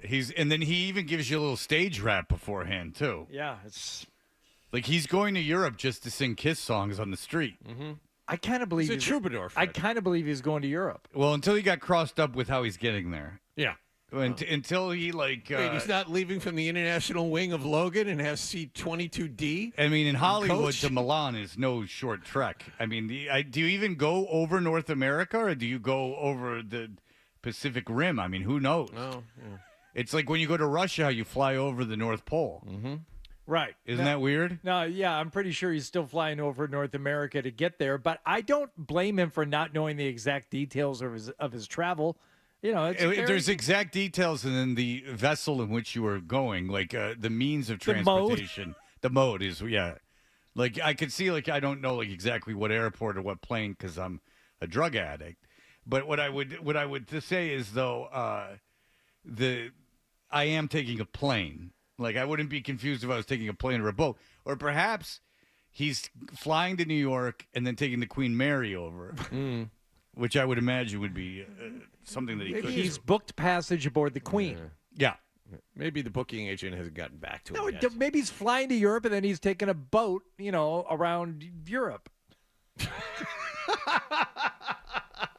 Like the boat my parents take. Do your parents take those river cruises? But yes, my mother did one. Yeah. In Europe, and it's almost like A Viking river cruise? It looks like a sailing vessel. It's not like your typical cruise ship. No, because they're it's on a smaller. river. They're smaller. Yeah, they're smaller cruise ships, and I just think because like my parents have, because they have to be there has to be physical like catalog for the old people.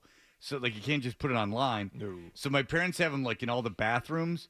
So like I know more about Viking cruises than I'd ever cared to. But you go, wow, these go to like interesting ports because they're on the river, so they aren't they don't have to be coastal towns. You can get through like kind of weird places. And I go, can you just imagine the hell of being under 70 and getting on one of those boats and just being like, oh my, there's a history professor who's going to speak to the group. Like, we're meeting in the library. Come on. Freddie, come on to the library. By the way, my daughter threw out her money again. The money was thrown out again. The Easter money. This time, the money she got from my parents. Oh. My parents sent her $50, and both my kids $50, which is unheard of. These sums of money that are coming. Which is better than eventually we'll just be getting like one sock or like, a piece of one of the pieces of their mail, like, or they'll be packing up the cat and like mailing them over. But the $50 and my daughter, I said she had left it out in my car and I'm like, you can't leave the money in the car because and she's like, no one's going to break into your car. I'm like, That's why they would break into the car to get that money that they can see sitting there. So I said, I'm going to put the money back into the card. And so I put the money back into the card and I brought the card into the house. And later I said, do you want these cards? And she said, no. And so I threw it away. And then when we were leaving the house, I said, where's your money? And she said, it was in the card. And I said, well, where you told me to throw away your card. And she goes, you threw away my money. No. Oh, my God, you don't care about money. Oh, are you spoiled? I'm telling you, I don't think your kids are necessarily spoiled. No, they're spoiled. From what I know of them, I don't think mine are. But it is something weird with the physical cash that they don't have the same reverence for that we did when we were kids. It means nothing to her. No, when my daughter gets cash, one of the first things she does is gives it to me. She said, "Can I give you cash and you can put money into my account for me?" She doesn't want the cash. The cash is useless to her. Now, my son needs it because it's how he tips strippers. Right. So he will ask Zoe for the money, and then he'll go to the club. Sure. There's one that they found that super serves the teens. It's like a teen club. It's like a teen deja vu. Yeah. Yeah. But, I mean, adult dancers. Yeah. But, I mean, right. It's above board. They don't card. No. I mean, they all the rules still apply to the staff. It's a PG-13 thing. You can't be 12 and go in there. No alcohol. Right. Yeah, it's PG-13. They're just dressed in bathing suits and they just walk around. All right, when we come back, Jay Stu is John. You found this. Yes. Jay Stu is talking to a female wrestler. Yep, AEW in Worcester on Wednesday. This is big promotional interview, and Jay Stu got a one-on-one. All right. Have they fixed the equipment yet? No, they have not. All right. So we will have that in one way, shape, or form for you in just a moment. Toucher and Hardy, 98.5 The Sports Hub.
running by Charlotte last night in North Carolina, 118-104. Jason Tatum scored 25 points. We've been playing against teams that fighting for playoff position, play-in spots, and just understanding that it's not always going to go the way we expect it to. If we lose the first game in round one, how are we going to respond? So just going through each game just brought something different out of us. Sam Hauser added 25 points as well for the Green in the win. Grant Williams scored 23 for the Hornets. Celtics now have 6 of their final 7 regular season games at home, and that includes a big game with Oklahoma City tomorrow night. The Thunder will be in Philadelphia tonight, and that could mean a matchup with Joel Embiid. ESPN is reporting that Embiid is nearing a return and could play tonight. He's been out over 2 months after knee surgery.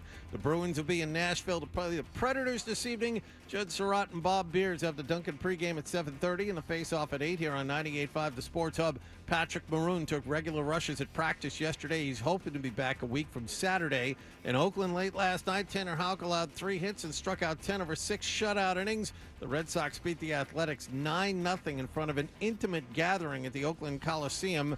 Same 2 teams will play again tonight. And Iowa beat LSU 94-87 to reach the women's Final Four. Caitlyn Clark, 41 points for the winners. They'll play Connecticut in the Final Four this weekend. Sports Hub headlines are brought to you by John Sewer and Drain Cleaning. With over 50 trucks on the road, because your clogged drain is their emergency, go to johnsewer.com. I'm John Wallach on Boston's Home for Sports, 98.5 The Sports Hub. Your next update at 8:30. This is Charlie McAvoy.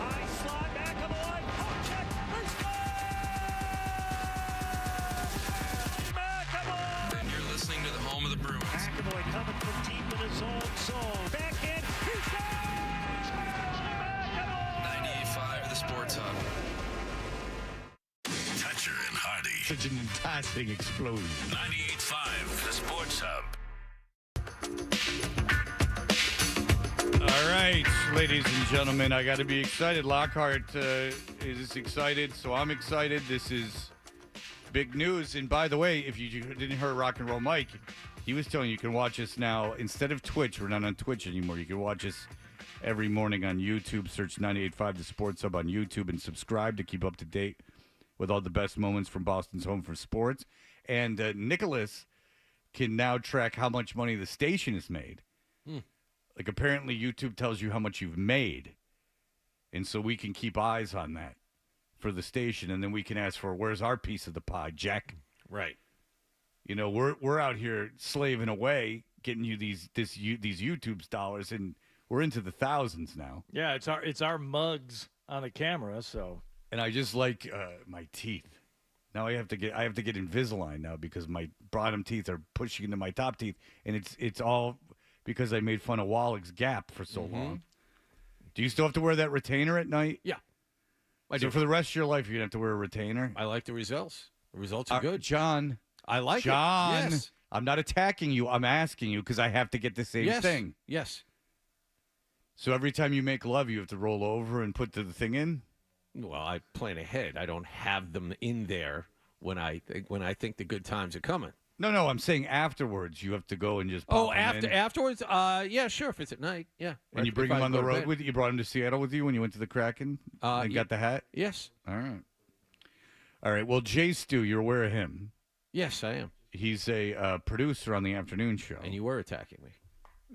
Jesus, you got a burr under your saddle today, sir. There is, he's come out hot, Hardy. If you don't know, this is... Feathers are ruffled. Well, it's spring. It's spring. And when do you molt? Now. I have no idea. Does it's it just happen something now? that happens. Does it happen now? Does it happen during the spring? He doesn't have the memory for that. He's fascinated by a mirror. Shiny objects. Thank Help you for me out. bringing birds up and getting the conversation off his attitude, but he is molting. He is, this is the time. All his friends are coming back. He was here all winter, trapped. All right, so Jay Stu, I got to get to it. Jay Stu loves wrestling. There's nothing Jay Stu loves more than wrestling. He loves it. And he's ingratiated himself with these wrestling people. He, now if you see the, AWA or something, it will be the crowd, and then there's Jay Stu's pit.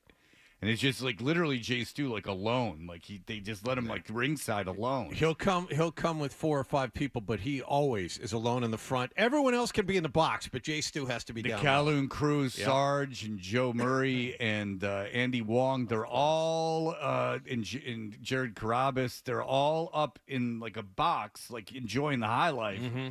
But Stu's like, I gotta get at eye level. When Major Guns comes out, I gotta be looking at her. Hey. So Jay Stu has the Inside the Ropes podcast. Yeah. And he talked to a wrestler of the in honor of the LSU-Iowa game that we all watched last night. This is Jay Stu. Is this the newest episode? Yes. Of Inside the Ropes? Yes, they're promoting something that's happening this week, so I have to imagine this is the new one. All right, so we'll help promote it as well. Here we go. All Elite Wrestling returns to Worcester in the All what? All Elite Wrestling. All Elite Wrestling. All Elite. Only the most elite. All Elite. All else are not at the top of their game. All Elite Wrestling returns to Worcester in the DCU Center this Wednesday, April 3rd, with a live episode of Dynamite and a live-to-tape edition of Collision. You can get your tickets right now. I am joined by a multiple-time world champion and the latest addition to the AEW roster. She is the CEO of AEW, Mercedes Mone. She's a woman of high finance. She's Mercedes and money, in case you idiots didn't catch it. Mercedes, like the lead character from License to Drive, and money like Eddie. Mercedes Money. I don't think there's a Y on the end, though. It's Monet it's M-O-N-E with M-O-N-E with a little over the E. Is she easy on the eyes, or is she more of a rough and tumble type? Well, I mean, she's a world-class athlete. So if you're into that, but she's well, you are. I was just gonna say that's right in your wheelhouse. She too tall? Not a high enough voice? What is it about her that you don't like? She's very fit, like very muscular. Yeah, but like But Major Guns. I don't know who Major Guns is. She had Major Guns. Okay. You know, because she had a military persona. I'm gonna let Jay Stu's interview do the work here, but Yeah. I'm learning things about Mercedes Mone. They're very interesting. Of AEW, Mercedes Mone. What's up? How are things? Everyone's talking like their parents are in the next room and they don't want to wake them up. Like they're yelling without yelling. It's either that or Mercedes is trying to balance Jay Stu's energy, which might be a little. Hey! Hi. Hey, girlfriend. Hi. Hi, girlfriend. No, hi.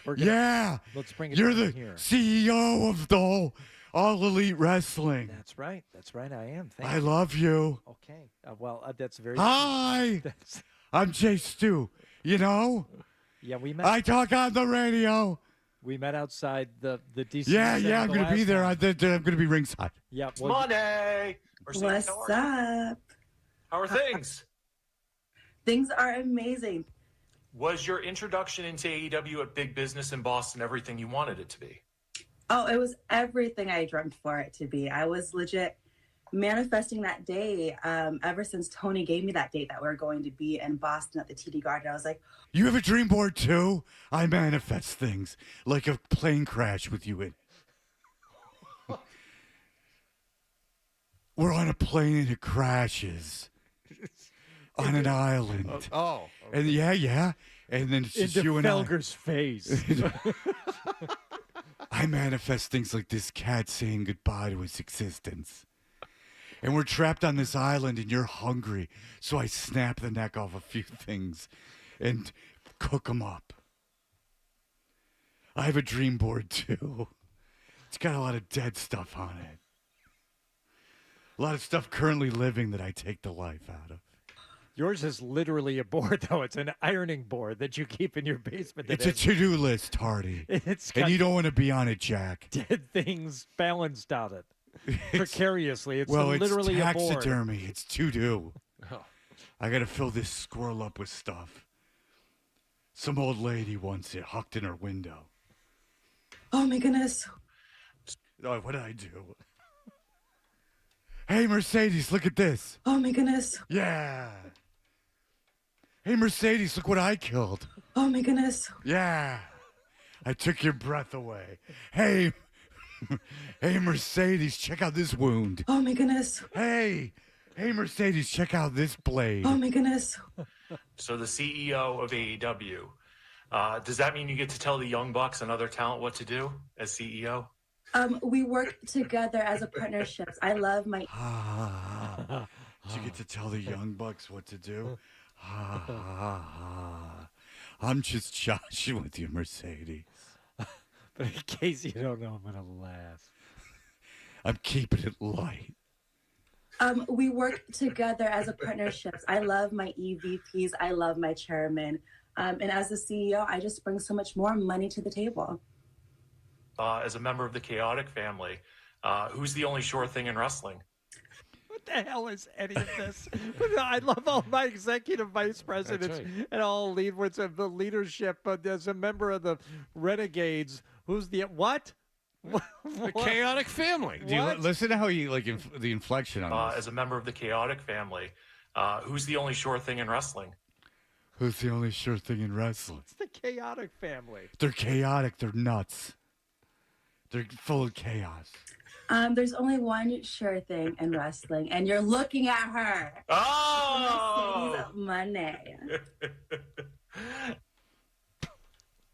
Is she a CEO or is she a wrestler? Oh, no, I've hit a deer. Oh! Money. I don't get it. Oh, there's animal blood all over everything. Oh! Money. The most important question is, what's your go-to dish at Kowloon? Here we go. What now? She is billed as being from Boston, so this is really an unfair question. I have a feeling it might be fried if it's from the Loon. Well, I was going to say, what are the odds that she has maybe not been to the Kowloon? But as a wrestler, of course, she hasn't been.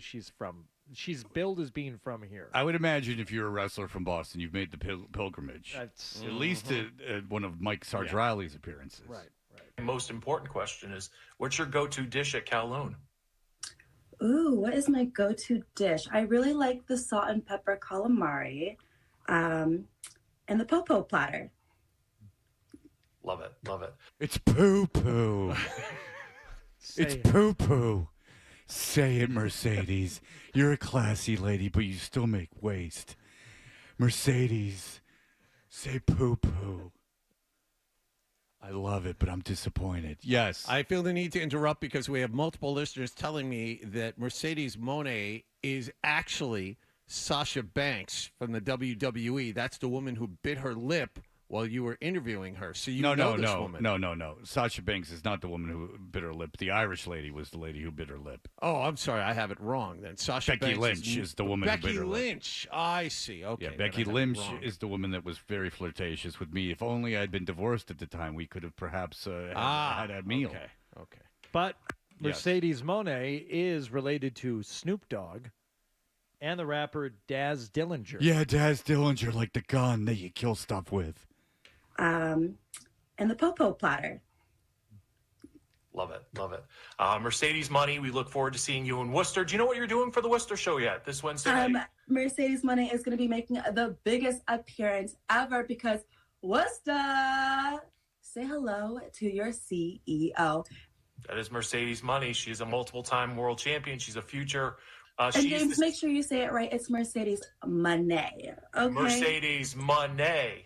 Thank you. Mercedes Money. She is the CEO. I said it wrong again. Damn it, Stu. Thank you. Mercedes Money. She is the CEO of AEW, Mercedes Money. Thank you so much for your time today. Thank you. Enjoy Mercedes. Enjoy Worcester. Enjoy being back in the area. I can't wait. Thank you so much. No problem. We'll see you soon. Bye. Bye. Let's drop the pretense of this silly interview and get down to talking like friends. I enjoy Mercedes, enjoy Worcester, enjoy being back in the area. I can't wait. Thank you so much. No problem. We'll see you soon. Bye. Bye. I bet you can't wait to get back to Worcester. I do like how he kind of let her off the hook at the end. He's like, look, I know what's going on here. I know wrestling's fake and that's not your real name. I can play along though. I can do the hype and I can do all this stuff. But then at the end, hey, welcome. Yeah, I'm like Gorilla Monsoon. I'm a monsoon of sexual energy. I'm a monsoon of carnage. I'm a monsoon of blood. In my wake, there's blood and bone. So can you tell me, Fred? Yeah. What exactly is happening? We just listened to a 2-minute-plus interview with Mercedes Mone. Can you tell me what she does and what's going to be happening? She's going to be at the DC Youth Center. She's the CEO But is she, of the Chaos Crew. Is she wrestling? No, she's CEO of Chaos Crew. She can't tell us what's going to happen. It's going to be lit. It's going to be off the hook. Hey, Hardy, have you heard about the Chaos Crew? They're lit. Have you heard about it? No. She's Monet. That's how you say it. Oh, I thought it was money. No. It's Monet. And you say it like you're having fun. Did you already? Like you're strangling something. Now, you always knew that. You didn't have to be corrected mid-interview, did you? No, I had to be corrected. She told me what to do, but I don't mind because she's the CEO and a boss lady. Yep. She loves her EVPs. I don't know what that means. I think it's executive vice presidents. I think there are a lot of titles rolling around. Well, it's important that people recognize the hierarchy. Right. Before you kill them. All right, very good. Last night, everyone watched the basketball game. Not the Celtics, mind you, but we all watched Iowa LSU. We didn't talk about it beforehand. It was not something we were forced to do. It wasn't even something for the radio. But afterwards, one of the young women from LSU was very emotional about how hard her life has been. But then when you see how much money she has made playing basketball and what she's done in other avenues to make money, it's a little hard to feel for her. But that's my opinion. You can use your own judgment. We'll have that for you in just a moment. Stay tuned for more Toucher and Hardy on the Sports Hub.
It was good versus bad. I take it you guys were rooting for Iowa as well. Usually I'll root against the favorite, but I've been told that not to like LSU, that they're a bunch of grandstanders and their coach is no good. Yeah, it's more the coach who would just not. Well, the covered girls herself in also glory. they're very demonstrative. Best player on the floor. It was visible like how good she was. It's great because she's not like bigger than everyone, and it's not like that Angel Reese that's just like super tall. She's 6'3". And just swatting balls away and, like, getting offensive rebounds just by being taller. Like, Caitlyn Clark, it was cool. Like, she shoots from way far away. She's got a great handle. She's a great passer. It was, having never seen her play and having never watched these teams and never seeing any of them play, again, it's the first women's basketball game that I've watched on purpose, like, for my own enjoyment ever. Like, I used to have to watch the WNBA, which was great at when I was at CNN Sports Illustrated because I had to log the games, but those games were only like an hour and a half long. And then you could just sit and play on the computer for the rest of the day.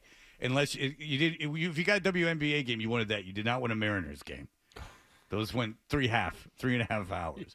Lou Piniella bringing in 5 pitchers in an inning in the 12th. This kid from Japan, he's never. right. This is major league debut here, down 6 in the bottom of the 7th. Yeah. So look, Caitlyn Clark, I would contend, is the most famous most recognizable college athlete in all of college, regardless of gender. So this was a huge win for the LSU. And after the game, though, For Iowa, rather. After the game, LSU had lost, and Angel Reese, who is the 6'3". Now, it's interesting because when you investigate this, Angel Reese posed in the SI swimsuit issue. Would you like to hear how she's described in the SI swimsuit issue? Sure. Yeah. The Bayou Barbie Angel Reese stuns in her Sports Illustrated swimsuit. All right. Angel Reese, good for her. Got in on the NIL money. The last 2 years, she's made $1.7 million in NIL. Part of that is from her modeling, her swimsuit modeling. And God bless her. She deserves every penny. They've taken college basketball to the pinnacle. But this is Angel Reese after the game yesterday, Hardy, if you would. Yes. I've been through so much. I've seen so much. I've been attacked so many times. Death threats. I've been sexualized. I've been threatened. I've been so many things, and I've stood strong every single time. And I just try to stand strong for my teammates because I don't want them to see me down and, like, not be there for them. So I just want them to always just know, like, I'm still a human. Like, all this has happened since I won the national championship, and I said the other day I haven't had peace since then. Said she hasn't been happy since then. Yeah. And it sucks, but I still wouldn't change. I wouldn't change anything, and I would still sit here and say, like, I'm unapologetically me. I'm going to always leave that mark and be who I am. All right, she's 21. She's made $1.7 million, according to Women's Health magazine, and this is a glowing portrait of her. $1.7 million the last 2 years. She's making $1.7 million playing basketball. That makes her what? A professional basketball player. She's 21 years old. So this isn't like a kid, who's just out there in the bayou, matriculating on campus and trying to pass her classes. This is a professional model. This is a professional athlete. So, I mean, I like, you're not just a kid. Like, your sympathy. Like, if I heard, like, for instance, if the Red Sox lost the World Series, and then Jonathan Papelbon was interviewed, and he was like, "People have been really mean to me," and he was crying and going, "People have been in Boston have been mean to me." I did the body issue of ESPN's body issue where I appeared, shirtless and in a jockstrap, and people were like talking about my body. I'd be like, "All right, dude, you made a few $1 million, and you stop crying." You know what I'm saying? Yes. Yep. Yes. It's when you see like you're a famous model and a multimillionaire basketball player. It's a little harder to with this, like, your life has sucked. Well, that might be true. I'm not one to speak to you. Money does not buy happiness, of course, but then stop playing basketball. Or then leave LSU and go to the WNBA, where you won't make as much money and you certainly won't be nearly as popular. Like, this is the most popular you're ever going to be in your entire life. You're 21 years old. You're an attractive woman who's modeling. That's why I say that, because you're modeling. You're one of the best basketball players on the planet, and you just played in the most highly rated, I'm sure when it comes out, it's going to be by far the most highly rated women's college basketball game of all time. It's probably going to be one of the highest rated basketball games of the year. Yeah, they had 10 million watched the national championship game last year. So at least double and that. Iowa. Yeah. Because I didn't even know that was going on. Yeah. So this year is what I knew about because of Caitlyn Clark. So, I mean, I don't feel sorry for the woman. I mean, I've gotten death threats. No one feels sorry for me. No one feels sorry for me about anything. Start feeling more sorry for me. Go ahead. No, I do have sympathy for her because she is 21. And in many ways, I know legally an adult, and she's probably done more. And do you feel sorry for a baseball player like Juan Soto when he's 20? Not sorry. Sympathy. Do you feel sympathy for seriously, like if there's like a Rodriguez for the Mariners, if there's like a Julio Rodriguez or the kid in San Antonio, the Victor Wembanyama is younger than her. Like, I mean, Victor Wembanyama, I mean, if he started crying and saying everyone's being mean to me, what do you think Popovich is going to say? Like, I mean, there's guys. I mean, you're an adult. Like, you can drink and vote and everything, and like Is Caleb Williams a good comparison? We saw Caleb Williams bawling his eyes out after a loss and saying he was going to go home and cuddle with his dog. No, but the point is, I think that might be the male comparison to Angel Reese. So people are saying openly, like, "Hey, Caleb Williams, you shouldn't have been crying and like going on your mother." I think it gets much more personal for women, because if you're Victor Wembanyama or some of these male athletes, you get praised and you get propped up, but you're called a killer, you're called a machine, you're called all these things, and when they start to tear you down, it doesn't amount to much more than he sucks or he's soft. If you're Angel Reese, you've been propped up and you've been applauded your whole life as being a wonderful athlete, but also a beauty queen and a model. So but you're being compensated for that. And she is, but when she gets torn down, I think it happens on more levels. She gets called ugly. She gets called terrible things. Yeah, but if I pose for pictures that are being used just to showcase my beauty, then I don't understand. Like, I'm leaving myself incredibly vulnerable to people critiquing the way I look. If I'm appearing as the Bayou Barbie in a swimsuit issue, it's the Sports Illustrated swimsuit issue. I don't know how it still exists, to be honest with you, with the internet and all. Well, yeah, but Fred, again, I do take the age into consideration. Some of those, she was 20 years old when she posed for that swimsuit thing. Okay, old enough, adult, making her own decisions, but I try and put myself in my own shoes as a 20-year-old. It's like I was a completely different person. And I guess I don't blame her for being affected by this stuff. I don't blame her for being affected either, and I'm sure there's days where it's bad, but then you got to take the good with the bad. It's like, do you want to be a celebrity? Do you want to be someone who's judged based on their looks? I mean, because it would be easy to go, I'm making $1.7 million playing for LSU. I don't want to. I want to be judged as an athlete. I'm not gonna, start posing in swimsuits and stuff. I mean, just like when you open that door, like that's kind of you're walking. Like everything's not going to be positive. You understand? Like when you open up. I understand. You understand. Would you have understood that as a 20-year-old when you've never heard anything other than positive reinforcement your entire life up until that point? I was on a big radio station when I was 23. And getting death threats and stuff. So, and how did it affect you when it first happened? Well, I was being paid $75,000 a year. So, I was, and also I was never being propped up. So, Not as much as it does now that I have a family and I need to take care of them. But to be honest with you, and this isn't going to help any of us, but to be honest with you, I didn't care when I was that young at all. I thought it was funny. I thought everyone was a dork, and I thought everything was funny, and it was all goof, and I didn't really care.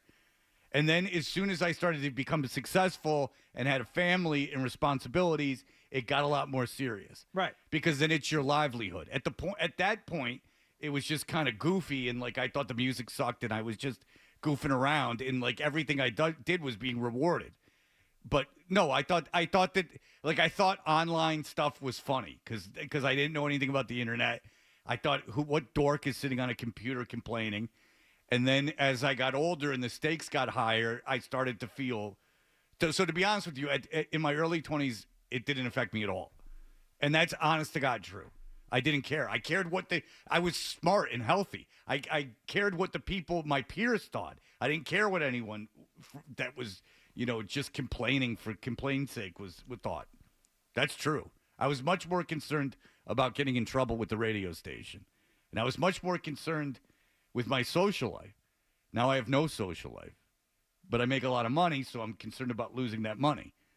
But you can empathize with the feelings that she's going through of like, wait a second, everybody liked me 6 months ago or a year ago when no one had anything bad to say about me. But now I started getting all this, and whether it's going up against Caitlyn Clark, who everybody has kind of recognized as maybe being the best shooter of the basketball ever when it comes to collegiate sports, certainly for women she is. And now people hate me. I'm the same person. I've been doing the same stuff. And for anybody, especially a 21-year-old, yeah, that's got to get to you.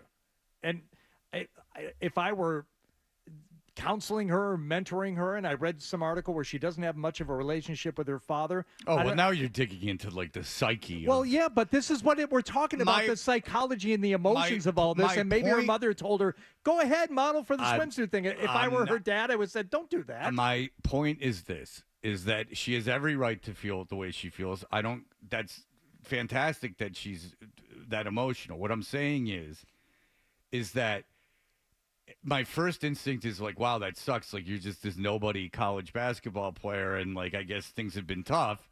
And then I see the last 2 years you've made $2 million a year, and that you posed as the Bayou Barbie in the swimsuit issue, and I have a little bit less sympathy. Like, it's one thing to just be like a college athlete grinding, and like people are screwing with you, and that sucks. And it sucks anyway. Look, I'm not doing it. Like, I'm not sexualizing her, and I'm not bringing her down. So I'm not the one responsible for doing that. I'm just saying it's interesting. First of all, it's interesting to know that a women's basketball player can make $2 million a year. That's interesting to me. And second of all, when I hear, oh, Jesus, this girl's sexualized, I wonder if it's another Don Imus situation with the Syracuse team. And then I look and I put, because I remember Angel Reese saying, people don't like us, because they played into this thing all year, too. Is the LSU women's team, like Angel Reese was like, I'm sure you can find quotes. She's like, people have been, we're the enemy. People don't like that we're our own people, and we model, and I'm a model, and I have all these other interests. She said it a million times. I've heard her say it. So the reason I knew she was a model is because she said she was a model. She described herself as a model. What are you doing as a model? You're having your photo taken. There's no words. There's no, you're not writing a script. You're not writing a book. This is a photo of your appearance. So, yes, you're being judged on your appearance because you're a model. Like, when there's a picture of us and people go, wow, you look terrible. I know that it's a picture. Of course I look terrible. But they're just telling the truth. Oh. That's mean. That's really mean. I do applaud her for... What was that? I do applaud her for...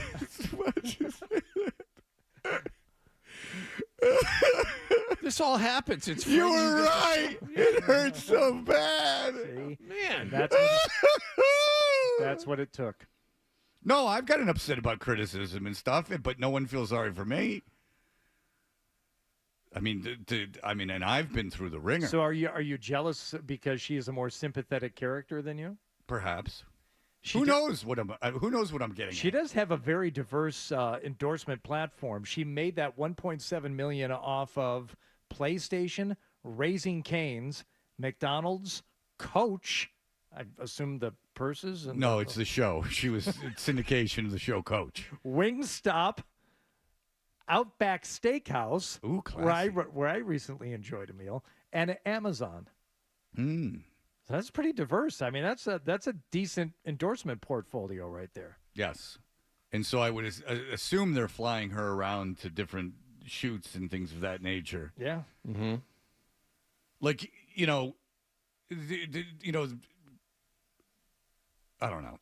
I just like there's people that are like in the music industry. Like Olivia Rodrigo last night is 21 years old. Yeah. If you read a critique of the show that said her outfit sucked and her voice was flat, would you go, "Oh, that poor girl"? No, I would not. So, all right. So, I mean, because they're critiquing her performance. Well, no, I wouldn't feel bad if somebody wrote that review because I don't know that she saw it and reacted horribly to it. But you know what the answer to all this is, and it's the solution that will never, ever be embraced by anybody who is born after the age of or after the year 1995 is stop looking at all the commentary written about you online. Just don't look at it. That's impossible. You can't do that. Yeah. That's impossible. Here's the way I describe it to people. If there was a microphone in a room and you left the room and there was a live tape playing of what everyone was saying behind your back and they said you can listen to it or you can't listen to it, there's not a person out there that wouldn't. You might initially go, I don't want to look at it. And they go, all right, fine. I'll just leave the tape here. And then they leave. And the tape is just in your room for a week. It's like the live tape recorder I leave in my backpack every time I walk out of the studio. Oh, boy, I'd be real deep yogurt then. All right. Well, people disagree with me. We can take calls like a regular show. Yeah, sure. Let's do that. So, Nicholas! Leave them on. You keep them on the line. Crash Clark just sexualized me on text. Did he really? Yeah, before he sent one to Hillman. He said, you used to have an apple ass. That's someone else's texting. No. This morning. You're confusing it with somebody else. Crash said, I used to, Zolak. He says, he goes, you used to have an apple ass. So Crash is sexualizing me, and he's a coworker. So excuse me while I go to HR. We'll be back with your phone calls. Look at this. Sports radio at its finest. 617-779-0985. We'll be right back. Hear that, Lens. Sports Hub headlines. Jason Tatum and Sam Hauser scored 25 points apiece. Celtics won in Charlotte, 118-104. They finished their road trip with a record of 4-2. They're back home to play a big game against Oklahoma City tomorrow night. Bruins will be in Nashville to play the Predators this evening. Judd and Bob have the pregame at 7:30 and the face-off at 8 o'clock right here on 98.5 The Sports Hub. Patrick Maroon took regular rushes at practice yesterday, but is still at least a week and a half away from returning. And the Red Sox are 3-2 on the season after a 9-0 win in Oakland late last night. Brian Bayo starts against the Athletics this evening. Sports Hub headlines are brought to you by the Colossal Lobster Rolls at the 99 restaurants. 100% North Atlantic lobster piled high on grilled brioche, served hot buttered or with just the right amount of mayo and celery. You gotta love the nines. I'm John Wallach on Boston's Home for Sports, 98.5 The Sports Hub. Your next update at 9 o'clock. More Toucher and Hardy on the way on the Sports Hub. Yep.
Sports Hub. Whoa! Yeah! Here's some.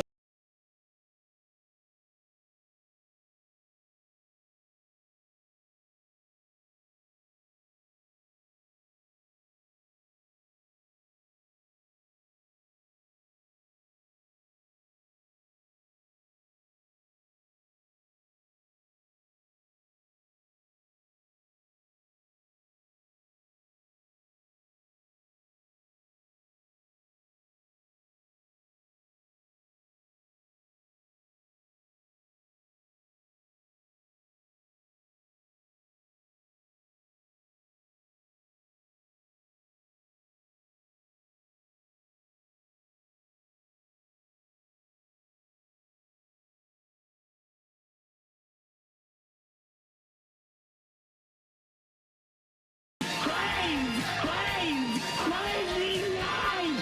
If you're in your car going to work, keep your All right, there you go. Rock and roll Mike, cleansing the palate for everyone. We're Toucher and Hardy. Our show is brought to you by FanDuel Sportsbook. Make every moment more with FanDuel. Angel Reese and her LSU team lost yesterday to Iowa in a game we all watched. I'm sure it's going to be like 20 million, 25 million people watched the game. It's going to be by far and away the highest rated college basketball women's game of all time. Caitlyn Clark, it was the first time I ever saw her play. It was nice because she was as good as everyone said. Angel Reese was the tall lady on LSU. And I had recalled Angel Reese talking about how she was a model, and it turns out she was in the Sports Illustrated swimsuit issue. She's got a heavy online presence. She refers to herself as the Bayou Barbie. Sports Illustrated referred to her as the Bayou Barbie, as in the doll Barbie. This is something she enjoys. She got together with these girls, the Cavender twins, Jonathan. Yes. Who are women who have they've left the Miami basketball team to focus on modeling. Mm-hmm. Social media influencers out there taking photos of themselves in a variety of ways. Yeah, they make like $5 million a year between the two of the Cavender twins. Mm-hmm. And they say that they get a lot of online hate. Imagine that. If you make your living, showing yourself online, imagine getting a negative response. There's an article in the New York Post dated about a year ago. Twins were asked how they deal with the hate and the opinions of others that are a byproduct of their prolific posting and endorsement opportunities. Quote, "It's what comes with it," they reply. "No matter what, someone will always have an opinion about you or what you post or what you wear or how you live. We've learned you can't look for approval from strangers and only see a glimpse of what you choose to show them through social media." Yes, and people on social media are anonymous and awful. And but here, if you don't know, this is Angel Reese after the game yesterday. I've been through so much. I've seen so much. I've been attacked so many times. Death threats. I've been sexualized. I've been threatened. I've been so many things, and I've stood strong every single time. And I just try to stand strong for my teammates because I don't want them to see me down and not be there for them. So I just want them to always just know I'm still a human. All this has happened since I won the national championship, and I said the other day I haven't had peace since then. And it sucks, but I still wouldn't change. I wouldn't change anything, and I would still sit here and say I'm unapologetically me. I'm gonna always leave that mark and be who I am. Yeah. And so my thing is oh, wow, this is some nobody girl who's just trying to play basketball in college. And then I go, oh, she's a multimillionaire who's getting paid to do swimsuit issues. So I go, this is not like the Syracuse basketball team with Don Imus. Ron, go ahead, sir. You make the left turn already. Come on. You're driving everyone crazy with your blinker. Yeah. Sorry about that. I just haven't heard anyone, put so much emphasis on the fact that she's a model than you guys have. And two, just because she's a model and she makes 1 point whatever million, sure. And she's 21. That doesn't mean that, okay, she's a full-blown adult. She's aware or excellent. Yeah, I don't know where he's going with that. That's a good call. Bobby, go ahead. Yeah, I kind of feel along the same line. You guys are doing a really bad take on Angel Reese. You're blaming, her building her brand or making money when you need to get to the root of it, where who are these people that are causing the serious pain that you hear in her voice? These are Caitlyn Clark. These are mostly white Caitlyn Clark fans disrespecting her. You think she's online. being sexualized because she's black? No, but I think a lot of the criticism comes from that, being black and her giving Caitlyn Clark a taste of her own medicine last year in the championship game when she did the thing Caitlyn Clark does. She did it right back to her when they beat her, and it wasn't received the same way that it was when Caitlyn Clark did it. And I feel like if this was a white man, say Tom Brady, building his brand, you guys would be in full support of it. Oh, well, okay, no. You're right, because I've been very, very behind the TB12 brand. I've been Brady. I've loved his off the field activity. In fact, I worship it. Yeah, I don't know about you, Fred. I was on a different show at the time, but we very critical of Tom Brady and the off the field stuff. But I love it when he posed with the lambs. But let me correct you on something else too, because Fred has his opinions on this. I have mine. And we were having a discussion about this morning, and it's been quite back and forth. I'm not saying Fred is a monster and we totally disagree, because I do agree with Fred in that a lot of this is brought on yourself when you put yourself out there to that extent. That where Fred and I differ a little bit is, well, Fred is not completely without sympathy. I think I'm a little more sympathetic to anybody, especially someone who is 21 years old, who is making some of these decisions, probably not with the best of intentions from the people advising her all the time to do these things. And then when you get swarmed with negative commentary, regardless of who it's from, that I would feel bad for anybody who is experiencing that for the first time. And you and I have experienced it too, Fred, but not on the level that Angel Reese has. She's a national sensation right now. But I also don't have people going like, you're gorgeous, Fred. Like, you're so handsome and wonderful. Which is why it's so hurtful when they change their mind about you. Well, you got to, I mean, if you put a picture of yourself to go, look at how great I am and how beautiful I am. I'm very fearful of the day when people stop calling me handsome uniformly. It's bound to happen. I don't know when. Like, if I put a photo out of me without my shirt on, like posing like in a sexy way, and people went, wow, you're so gorgeous, you're so hot, and then a couple people went, you know what, you're ugly. Like, I mean, I'm going to be surprised at that. I mean, you're taking a picture to get everyone to, so everyone's not going to get in line and tell you how great you are. Right. Like, when you go and put pictures of yourself out to go, look at how beautiful I am and look at how wonderful I look, people aren't going to do that. Again, if this was someone who was just on the LSU basketball team that was minding their own business, just playing basketball, and people going, look at how ugly this chick is, da-da-da-da, even though I did talk about how fat the chef kid is for the men's team. NC State? No, that's the fat guy from the NC State. The fat kid from Clemson. Oh, okay. But I wouldn't say that about a female basketball player, and I've never said anything negative about any of these women. I'm just saying that when I first heard the Angel Reese crying, I was like, oh, and then I went, oh, she makes all this money modeling. I'm like, what is everyone going to do online? Like, if you make your money online, you got to take what comes with it. Do I think people should act like that online? No. Do I act like that online? No. Do I think people should anonymously just take shots at people? No. Do I think that's healthy for the people doing it? No. Do I think this is a problem in the country? Yes. But again, it doesn't hit me as hard as if it was just some nobody on LSU talking about it. Is race a factor in it? Okay, fine. Probably, but she didn't say anything about that. Because if she did, I wouldn't have touched it. That would have been a hot stove. Wouldn't have talked about it at all. That would have been a hot stove. But that's it. I know you don't dismiss that aspect of it. I don't either. Yeah, there's it just doesn't real pieces of crap online. No. And I'm not going to apologize to you, Fred, or somehow explain away feeling bad for somebody who has to experience that probably hasn't experienced it before, not to this level. That sucks for her. Yeah, I wish that weren't the case. But I'm not going to, I mean, it sucks for all of us. Let's put it that way. It sucks for all of us. And no one turns around and says how pretty I am. Jake, go ahead. Fred, you're beautiful. Don't worry. It's about time. Hardy, I've been trying to bait Hardy into saying that. Go ahead. Yeah, no. Don't let that plain Jane next to you talk bad to you. Don't worry.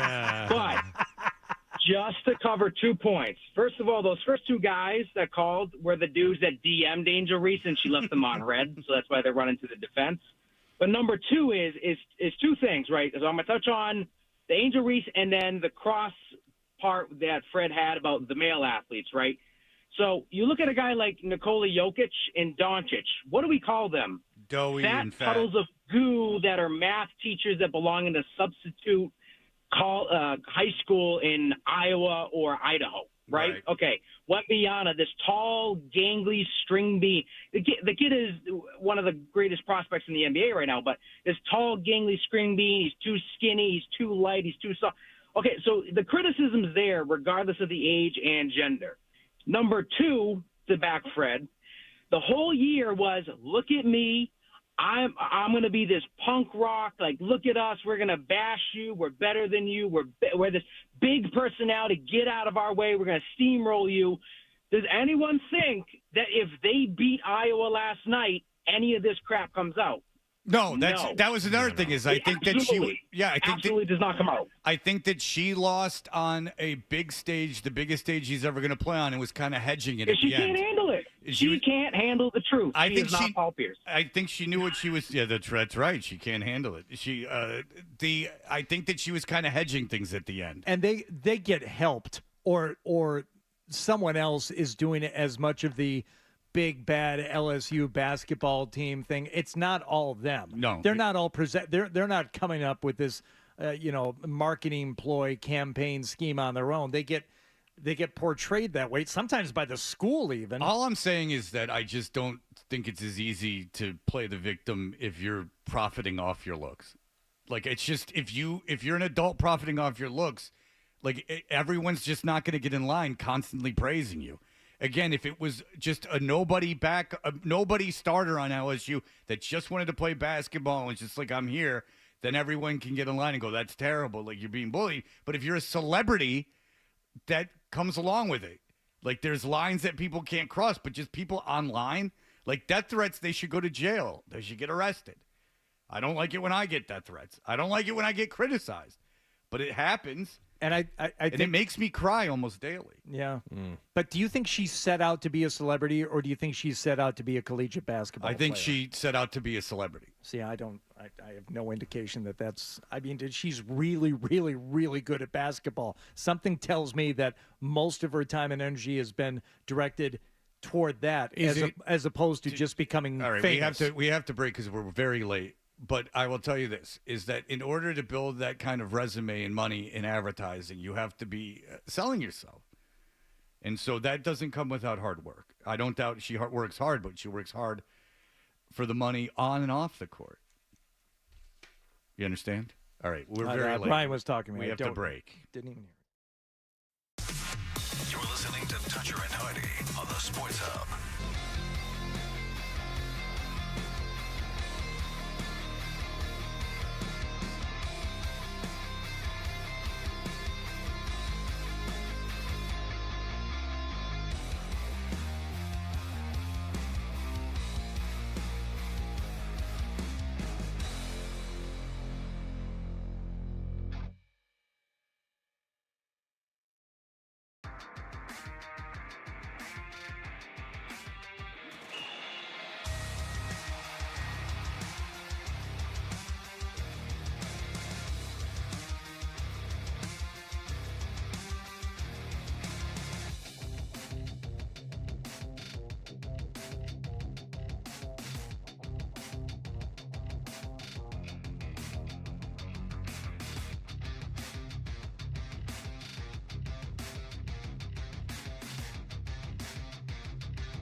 we got to do a better job of honing in on the defensive side of basketball too. And it shows that we have a ways to go, but I'm excited for this team, and when we get all our guys and a full deck to play against them next year. The Celtics now have 59 wins with 7 games left in their season. 6 of those games will be at home, including a big one against Oklahoma City tomorrow night. Bruins visit Nashville this evening. David Pastrnak given a day off from practice yesterday, but he is expected to play tonight. Judd and Bob have the pregame at 7:30 and the face-off at 8 here on 98.5 The Sports Hub. Red Sox began a 3-game series in Oakland with a 9-0 win over the Athletics last night. The A's committed 5 errors in this game. Tanner Houck's 6 shutout innings. Brian Bayo faces the A's tonight. And in a rematch of last year's national championship game, Iowa beat LSU 94-87 to reach the women's Final Four. Division I all-time leading scorer Caitlyn Clark had 41 points, 7 rebounds, and 12 assists for the winners. Sports Hub headlines are brought to you by Eastern Mass's leader in drain cleaning and pipelining, Drains by James. Slow drain, clogged drain, you need to contact Drains by James today at drainsbyjames.com. I'm John Wallach of Boston's Home for Sports, 98.5 The Sports Hub. Your next update at 9:30. Boston's best sports talk. There's an app for that. Download the Sports Hub app for loads of stuff. Absolutely free. Connect with the shows, get podcasts, and more. Get it where you get your apps. Or at 985sportshub.com. Now, more Tuncher and Hardy on the Sports Hub. Hey, we're Toucher and Hardy. I think I'm all set now on the. I don't think I'm going to watch any more of the women's college basketball. Now that the big game's over. Yeah. I don't think I'm going to watch anymore. I might not watch any more college basketball this year. Why? Final Four is going to be good. If Purdue plays UConn, I will watch. Even though it will be very late. It will be at 11 o'clock on Monday night. So I look forward to that. Right. I found myself. I was kind of surprised. I was rooting for Caitlyn Clark last night. I was rooting for Caitlyn Clark too. And I did watch when she set the record, which was horribly anticlimactic because she got it on 2 technical foul free throws. Oh, they just handed it. Was like when Strahan got the sack. Favre cuddled up in the fetal position to give him that. Yeah. And Strahan. I don't think they meant to do it. I don't think the referees knew at like what point of the game it was, but it was the worst tech I've seen called in a game in the last couple of years. Maybe second only to Jason Tatum getting teed up for the clap. That was a bad one. Oh, you can't just because you get a venereal disease. You just eat a little moldy bread. You don't have to give a guy a tech just because he's got burning when he urinates. But I was rooting for Caitlyn Clark last night, which is really against the script for me because I tend to root against the storybook ending. So did I, but it is a minute Caitlyn Clark was the best player on the floor and like it had cool moves and shot from forever away. I started rooting for Caitlyn Clark. I was wondering, and when like I saw early Jason on, Sudeikis, I almost flipped to rooting for LSU. Yeah, and I was thinking, is Angel Reese like a better basketball player, like all around? And then Caitlyn Clark, some of the passes that she makes. No. Angel Reese is just tall. And, like, she's got good hands and everything. She's very good defender. Very good low post play. Had 20 rebounds last night. She's good in one area, but Caitlyn Clark is so good just about everywhere on the floor. It's kind of stupid, like how good she is. It's like, now, you're kind of a jerk. I feel the same way about people who rooted against Tiger in his heyday. It's like, how can you root against Tiger when he was in his prime? Jealousy. That he was the first person my age that was visibly like the best at something. Yeah. So I didn't like that. Right. Yeah, I didn't care for that. That's See, why that doesn't make any sense to me. I didn't like. Well, I'm judging everyone based on me, and if I feel they're better than me, I don't like them. And so, and then it's until the Perkins waitress, and that's when I started to like him. I like my heroes with a little flaw. Some humanity to them. I mean, we're in the age of the anti-hero. Tony Soprano, Walter White. This is the age that we're in. Walter Mondale. I was rooting for him, and that's where I cast my vote in Minnesota, the one state that he took home. Well done. I 1984. The 1984 election. The first one I remember. Mm-hmm. Who's the first president you remember? Reagan. Like we've done this before. At the end of Ford is what I remember most. I don't believe you. You don't have to. It's the He truth. remembers. He remembers. Yeah, I remember FDR. He remembers Nixon. I remember the New Deal. He remembers Nixon, but he thought won't Dewey admit it. won. I mean, he had got the paper. That's right. He ran into the bar and he was like, Dewey won. defeats Truman. My Dewey father. defeats Truman. That's right. My father sent me out. That was when I had the paper route. What year were you born? 67. You remembered Nixon. I don't remember Nixon. You were You don't remember 5, him? 6 years I old. don't remember Nixon at all. He didn't leave office until what? 74? 72. 72. And Ford took over for him. Right? Well, yeah, Gerald Ford was the replacement. Was the vice president at the And time. according to Chevy Chase, he fell a lot. Yes. Is my knowledge of Gerald 74. Ford. He went to Michigan. Got about 8 years out of Nixon that. falling resigned in 74. Don't remember How that. dare Just like the I two said. of you question me? Just like I said. 72. 72. Okay. I was a history major. So you were how old in August of 1974? 6. And you don't remember the president resigning office? No, I don't. You were pushing 7, too. When's your birthday? What November. month? November. Yeah, so you were basically 7 for all intents He and remembers purposes. Nixon, and he won't admit it. That's such a weird hill to die on, Wallach. You were in second grade. You should have known about Nixon. I don't remember. What do you want from me? Because I was the truth, damn it! Because I was 9 in the 84 election. And I remember the 84 election very well. That was Gary Hart. see, We Hardy's- talked about it at school. Hardy's face got all red. You I all right? I remember Gerald Ford, or at least the Chevy Chase bit about him falling down. Oh, yeah, I because don't he got remember 8 that. years out of that on Saturday Night Live, or however long he was on for. You know what I don't remember happening is the Challenger blowing up.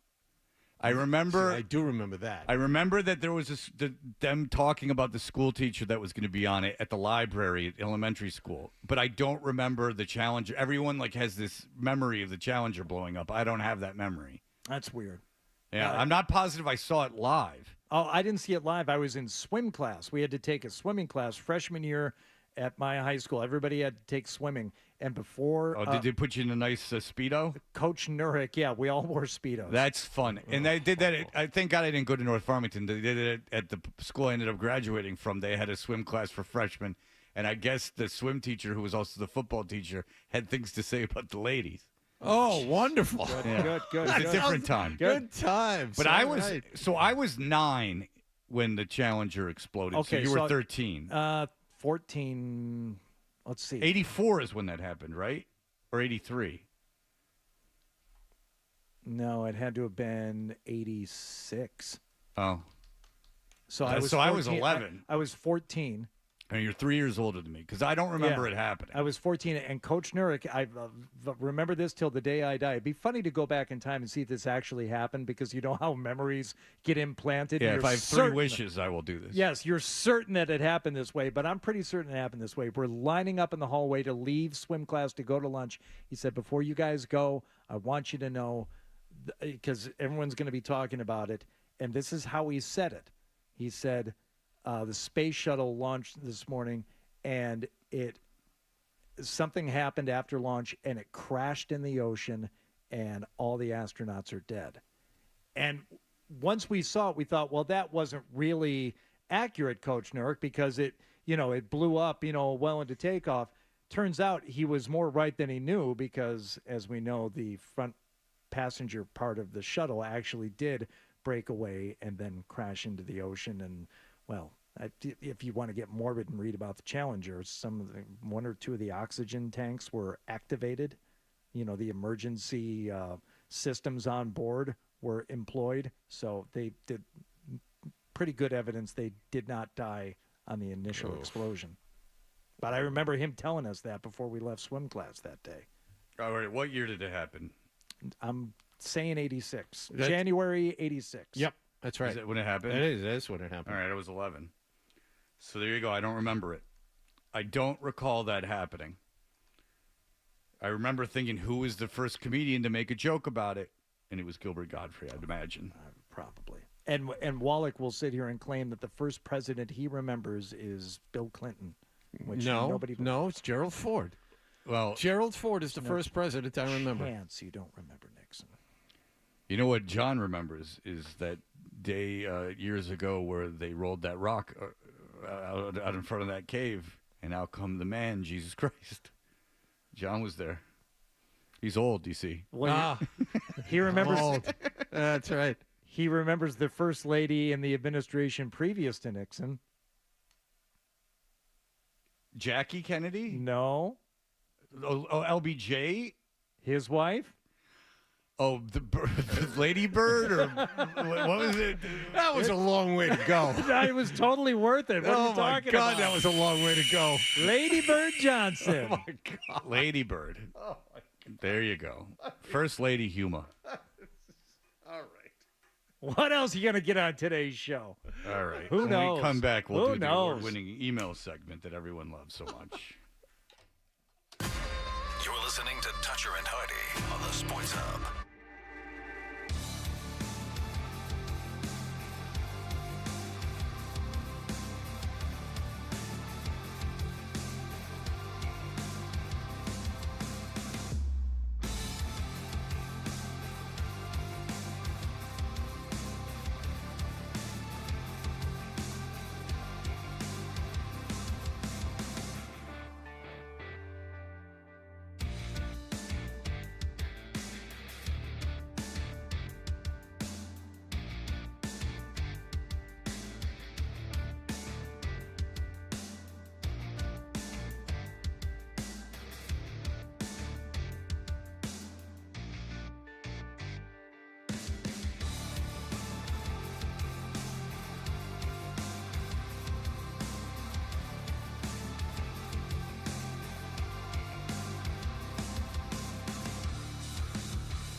finger on the pulse, Fred. Seldom right and never wrong. Right here. Is that Dutcher or is that Target? I know, looks like a poodle. It's an effing poodle, dumbass. The Sports Hub. You know, I got an idea for a bit. The email bit. We should do the email bit. It's a great idea. Let's do the email bit. It might snow through the weekend, just for your own edification. That, I don't know if that's happened since I've lived in Boston, that it snowed in April. I'm not positive that's happened since I've lived here. I know of the April Fool's Day storm. Okay, so I will tell you, Fred, to a certainty that snow has fallen from the sky in April since you and I have lived here many times. I don't know if it's ever stuck to the ground. Okay. It's not supposed to, right? Here, but north of here, it's supposed to get walloped, right? Walloped? Yeah, stop. Why are you trying to make it your name? You don't get like to now we're going to call snow wallocking? Climate That's already, events. you know what wallocking is? It's standing behind someone over their shoulder and not saying anything. Bob Beer still has not forgiven me for that. After all That these doesn't years. seem like his personality. He seems like a guy who kind of rolls with the punches. And wall-dicking is snubbing somebody who's just trying to be friendly and offer you some kind of hello. Yeah, you would never think that if in public the guy you would meet on the show that would be the most likely to be a total prick is John, but that's where we are. The only time I did it once. I wrote wall dick on my golf ball, and it was when John and I were playing together. I was there. Sandy Burr. No, I think it was just were you at Sandy Burr? Oh, that maybe day? I did it during one of the tournaments. I think you did it during one of the tournaments. But on the very first hole, I sprayed my drive right next to the green of a hole coming the other way, and a guy looked up. He was looking at his ball. And he looked at it, and I could hear him as I was still 50 yards away. He looked at it and he goes, "The golf ball says Waldick." And immediately I got to say, "Waldick, where you at?" He's, "Oh, it's right over here, dude." That's right.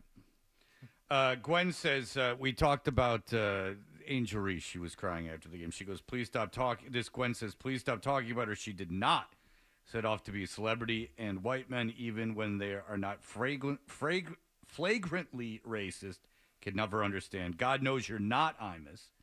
I'm your only 80-plus-year-old black woman fan. Trust me." So I take her word for it. I understand that it's very tough. I have myself complained about hate mail. It makes it a little easier to take, I would think, when you're a multimillionaire model. But what do I know? I have an email here from, as we are now on YouTube, as opposed to Twitch, and I was taken to the woodshed by Fred for actually looking at the chat and enjoying the chat and reading the comments on the chat.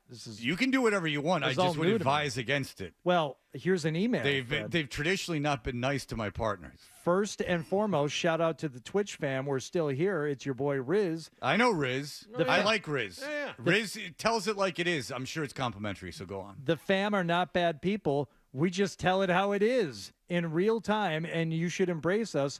Sort of like Fred secretly embraced us and hates us at the same time. Oh, whoa. I never said I hated the people on Twitch. I appreciate the people on Twitch. I just heard they're very negative. Again, the only time I saw it was I was in rehab, and people were brutal to Rich. They hated him.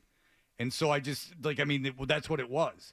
Because I wasn't even there, but I'm just telling you what it was. So that's, because I wasn't there, I'm sure they could have been very mean to me when I was on. I assume he can only be talking about Wallach. There's only one guy who hated us from the beginning, and that's why we gave it right back to him, because he became insufferable, and that has to be Wallach. I mean, who else could? No, he's talking about Rich. I don't believe that. All right, this is this is also about YouTube. It says, "I couldn't help but notice how much chest you are showing today. 3 buttons at least. It's a zipper, but thank you for noticing." Mm-hmm. With the notable weight loss too, Hachi Machi. No T-shirt on underneath the quarter zip? No, because then it pushes out my belly, but then in this way it exposes my breasts. You need the tugger.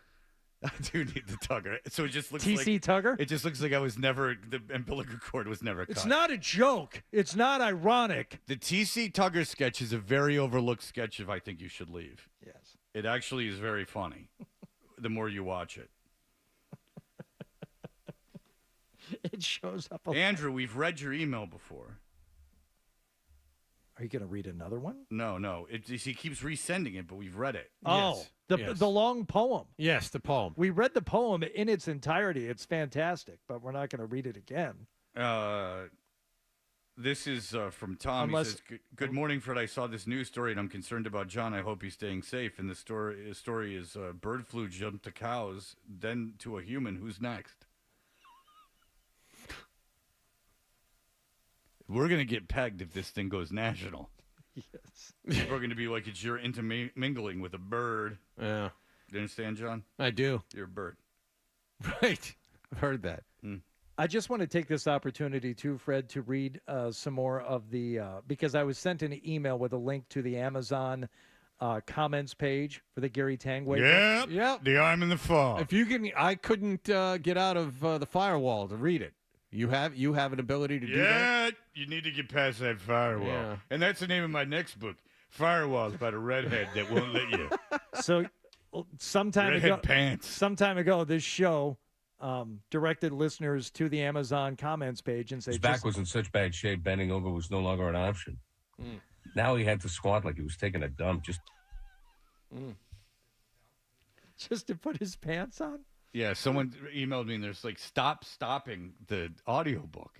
They're like, stopping the audio. Just let it go for the entire novel? Just quickly, the prostitute from The Arm in the Fall was a redhead. Ah! They cut that out. Oh, that's that's the kind of nuance we need. Yeah, lusty redhead, Brenda Starr type looking chick. Nothing like a good tushy. Yep, she had one of them. If you don't recall, in what we played from Arm in the Fall, it's our hero, the forgotten sports. I'm not making this up. Sportscaster. Right. He's waking up from a nap from a phone call from Jerry got up, grabbed his pants, and pulled out his wallet. There's an extra $100 in it for you if you get up and leave right now. And that's a prostitute he's telling to leave. He's like, I'll pay you more to leave? Because this guy has a problem. The prostitutes stick around, and he's got to pay him to leave, not pay him to have sex. He's got to pay him to leave. In the nude. I'm carrying around C notes. That's what he says. He peeled off another C note. But years ago, you told people to go in there and leave positive comments on the Arm in the Fall on Amazon. You should, because it's good. Here's one from Scoopy Banoopy. Sex, murder, and football. What more do you need? I can't stop tugging it. Tore flesh, bones snapped through skin, skull and brain swam together in a swollen pool of blood. Yeah. The Bible, Don Quixote, The Arm in the Fall. Do yourself a favor and read it immediately. Yeah, without all this pious nonsense. This is just about broads and fellas banging with a little murder thrown in. This book combines...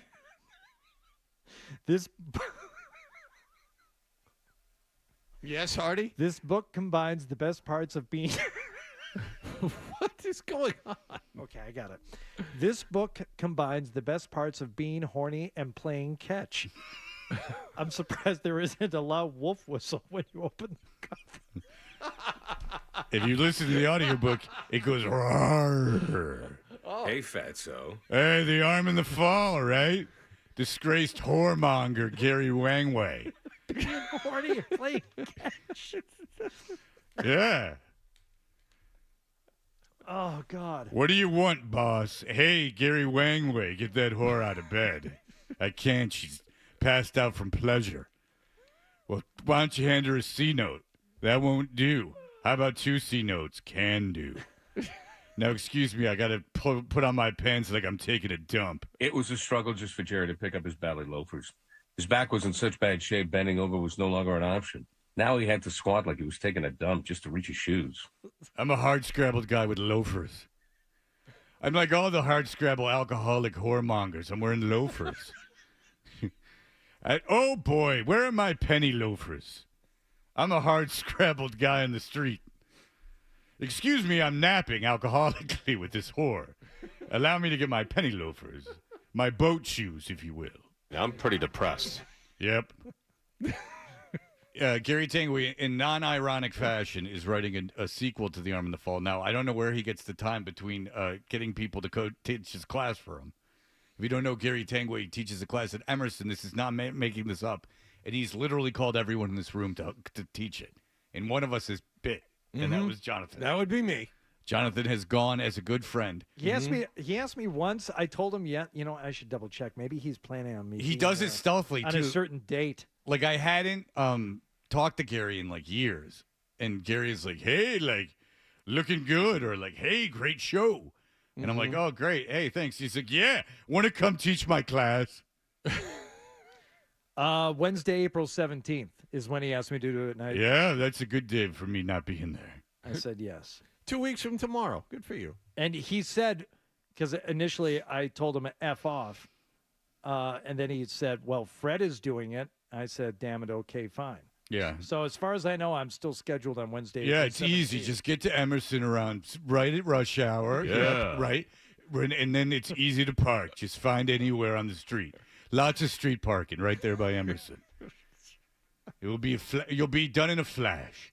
Give yourself 3 hours each way.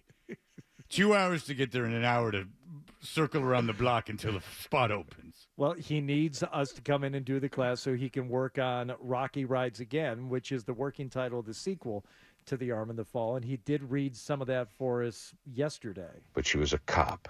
A cop's cop. Now Rocky had a cut-off leg to deal with. It was an arm in the first one, now it's a leg. Rocky didn't know to mount the leg or to swim away crying. She slung the soaked limb over her shoulder and waded back towards the beach. And she wasn't hard to wave because she had two big balloons on top of her chest.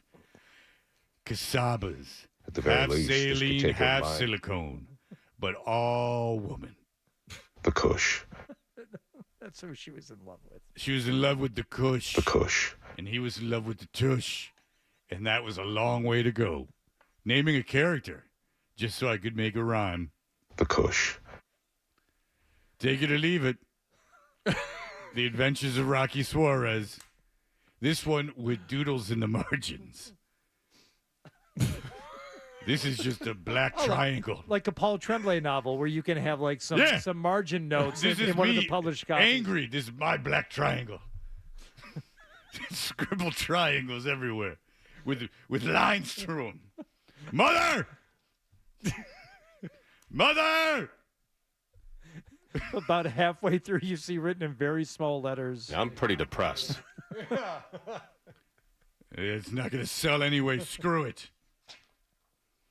Disgraced broadcaster, hero of the book, Gary Wangway. No one believed in him, but all the whores loved him because he was so good at sex.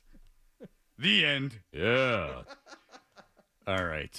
We will be. He's coming back again, but we know who the page turner was. Rocky.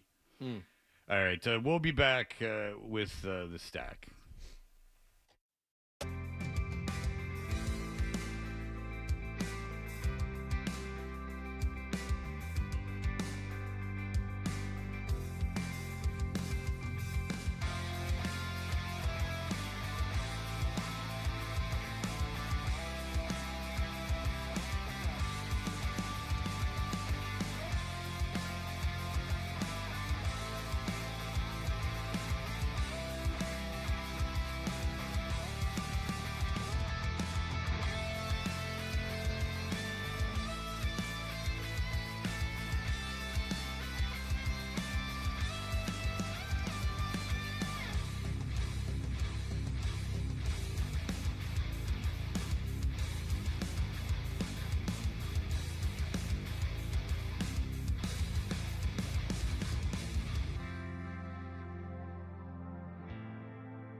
Toucher and Hardy on 98.5 The Sports Hub.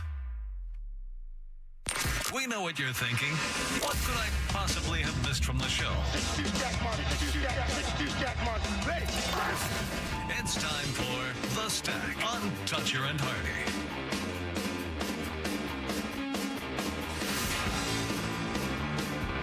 Hey, we're Toucher and Hardy. The Stack is brought to you by Best Ford. Looking for great deals on a new Ford? Go to the Best First, Best Ford in Nashua. Head to thebestfordnh.com. All right, what do you got? You tell me what you got. First and foremost, Fred, this is not really an excuse to talk about one of the greatest culinary inventions of all time, but really to explore your experience with it. It is, of course, a nationally recognized day, as it is National Peanut Butter and Jelly Day, which these are all very, very serious and official designations. National Hot Dog Day, National Glazed Donut Day, National Dog Park Day. You can get a calendar full of these things. So, they are official. But haven't you claimed that you've never eaten a peanut butter and jelly sandwich or something ridiculous to that No, effect? I've never had mac and cheese. Have you ever had peanut butter and jelly? Yes. And is it something that you still consume? No, I don't have peanut butter and jelly sandwiches. When's the last? I'm not a hobo. When's the last time you had one? I've probably had peanut butter and jelly on a cracker not so long ago. The last time I had a peanut butter and jelly sandwich I couldn't tell you. It probably at a friend's house when I was growing up. Because, when I was a kid, I would only eat hot dogs. And not only would I just eat hot dogs, I'd only eat hot dogs from my mom's house. So my mom would give me a bag of hot dogs and when I went to my friends' houses. Like almost like today with kids with gluten problems and stuff. Mm-hmm. Only mine was a terrible brain dysfunction. A neuroses that should have been tackled right away. Nitrates.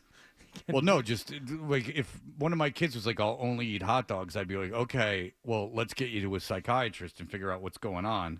But my pediatrician, Dr. Opie, apparently just said, well, if he wants hot dogs, just give him hot dogs.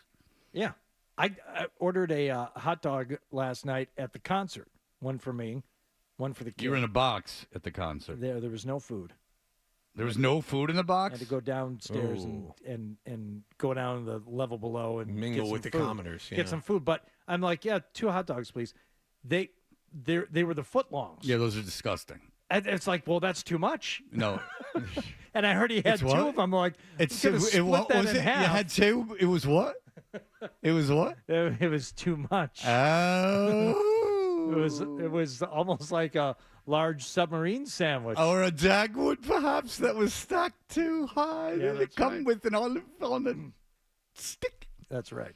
By the way, still no Rasheed Rice. Have you been covering this morning, Wallach, at all? I have not mentioned it, but okay. They still can't find him yet. Somehow everyone knows he's retained counsel. It's amazing. So cooperating with Dallas police, a statement from Rice's attorney. On behalf of Rasheed Rice, his thoughts are with everyone impacted by the automobile accident on Saturday. Rasheed is cooperating with local authorities, will take all necessary steps to address this situation responsibly. Any and all requests for comment can be directed to his attorney, Mr. Royce West of West & Associates, LLP. So he's obviously in contact with a lawyer.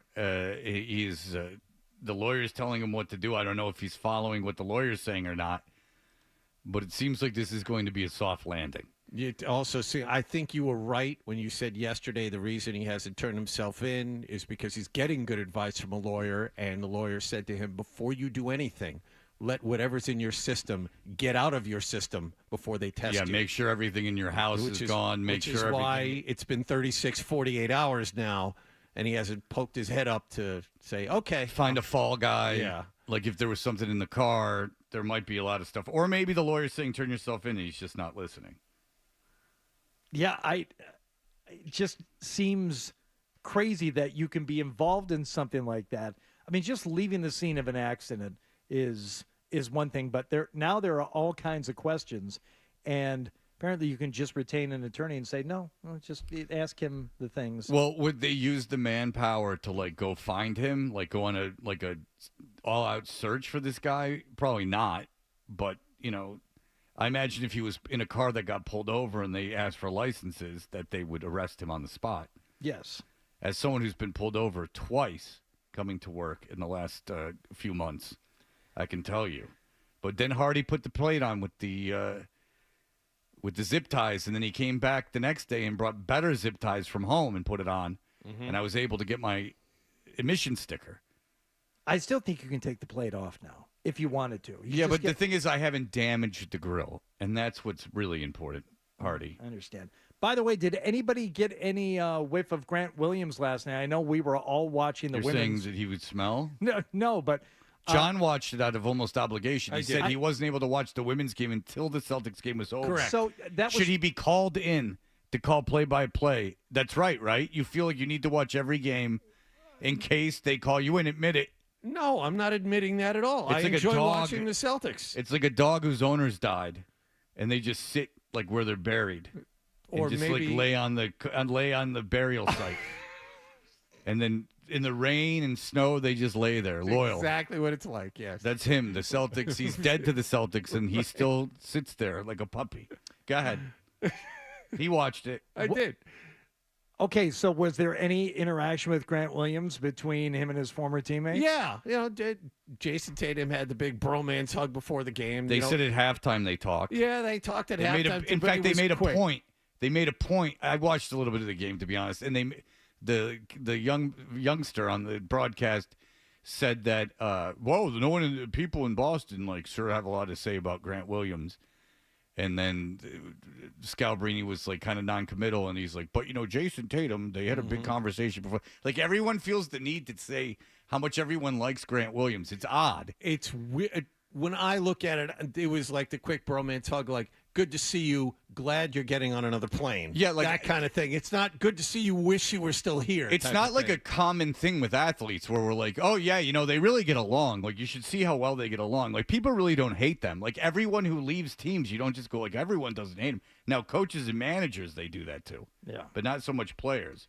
By the way, if you thought Zach Wilson was going anywhere, Carson Wentz has just been attainted by Kansas City, the Chiefs, leaving every quarterback-needy team with a quarterback.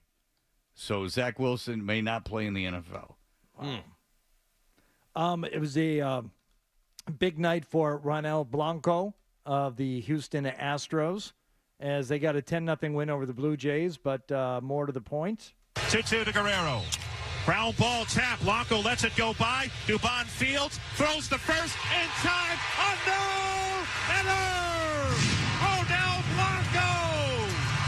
Ronel Blanco has thrown the 17th no-hitter in Houston Astros history.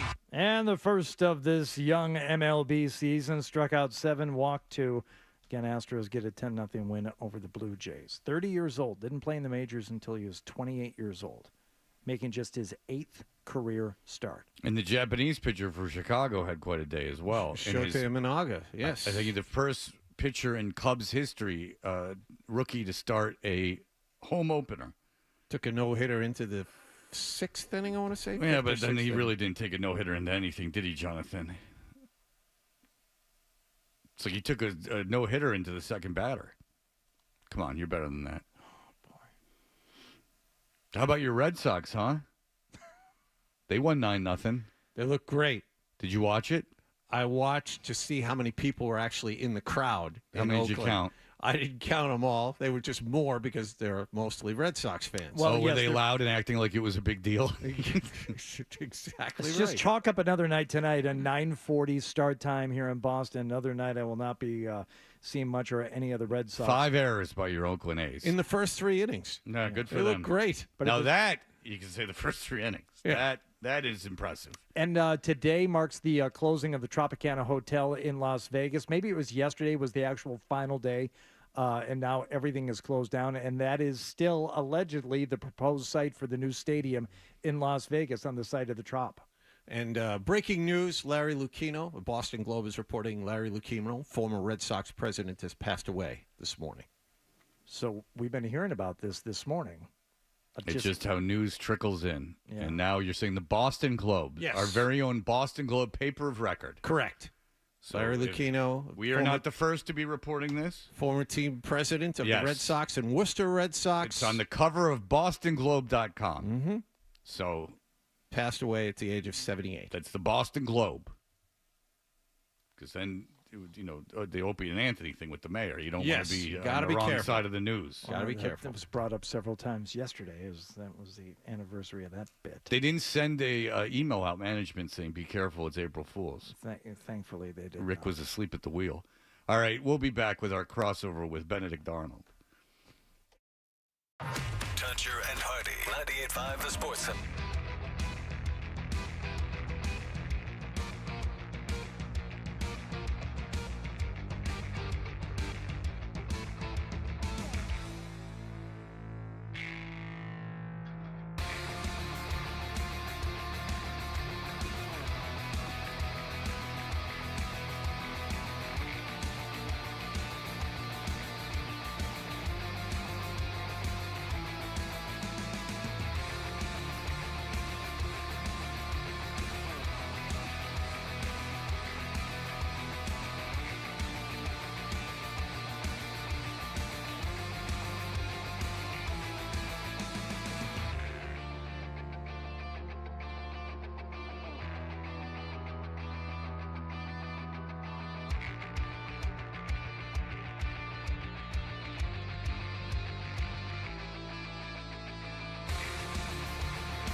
about 5 minutes of my time. Hear what he said. Now more of on the Sports Hub.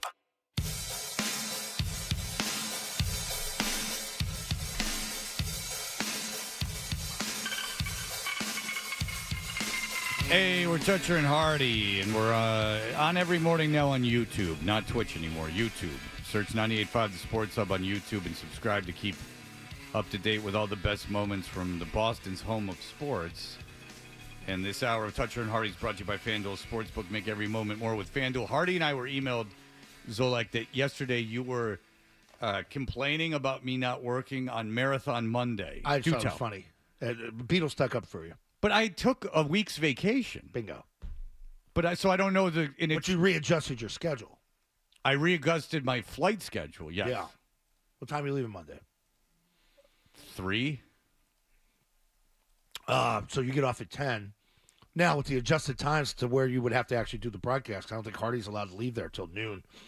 Oh, did I tell you this part? No. Oh, this is okay. I don't understand, but I would love to know Scott's rationale. Like, if I take a week's vacation, no, I know, but I just don't even know what there's to break about I don't this know. one. I know when I call in sick or something, there's always like, what's he up to? Plainville just blew this thing out. A big Felger and Maz promo. They did a road show last week. Neither one of them were there. Oh, really? It's a new sports book. Well, that would have been my.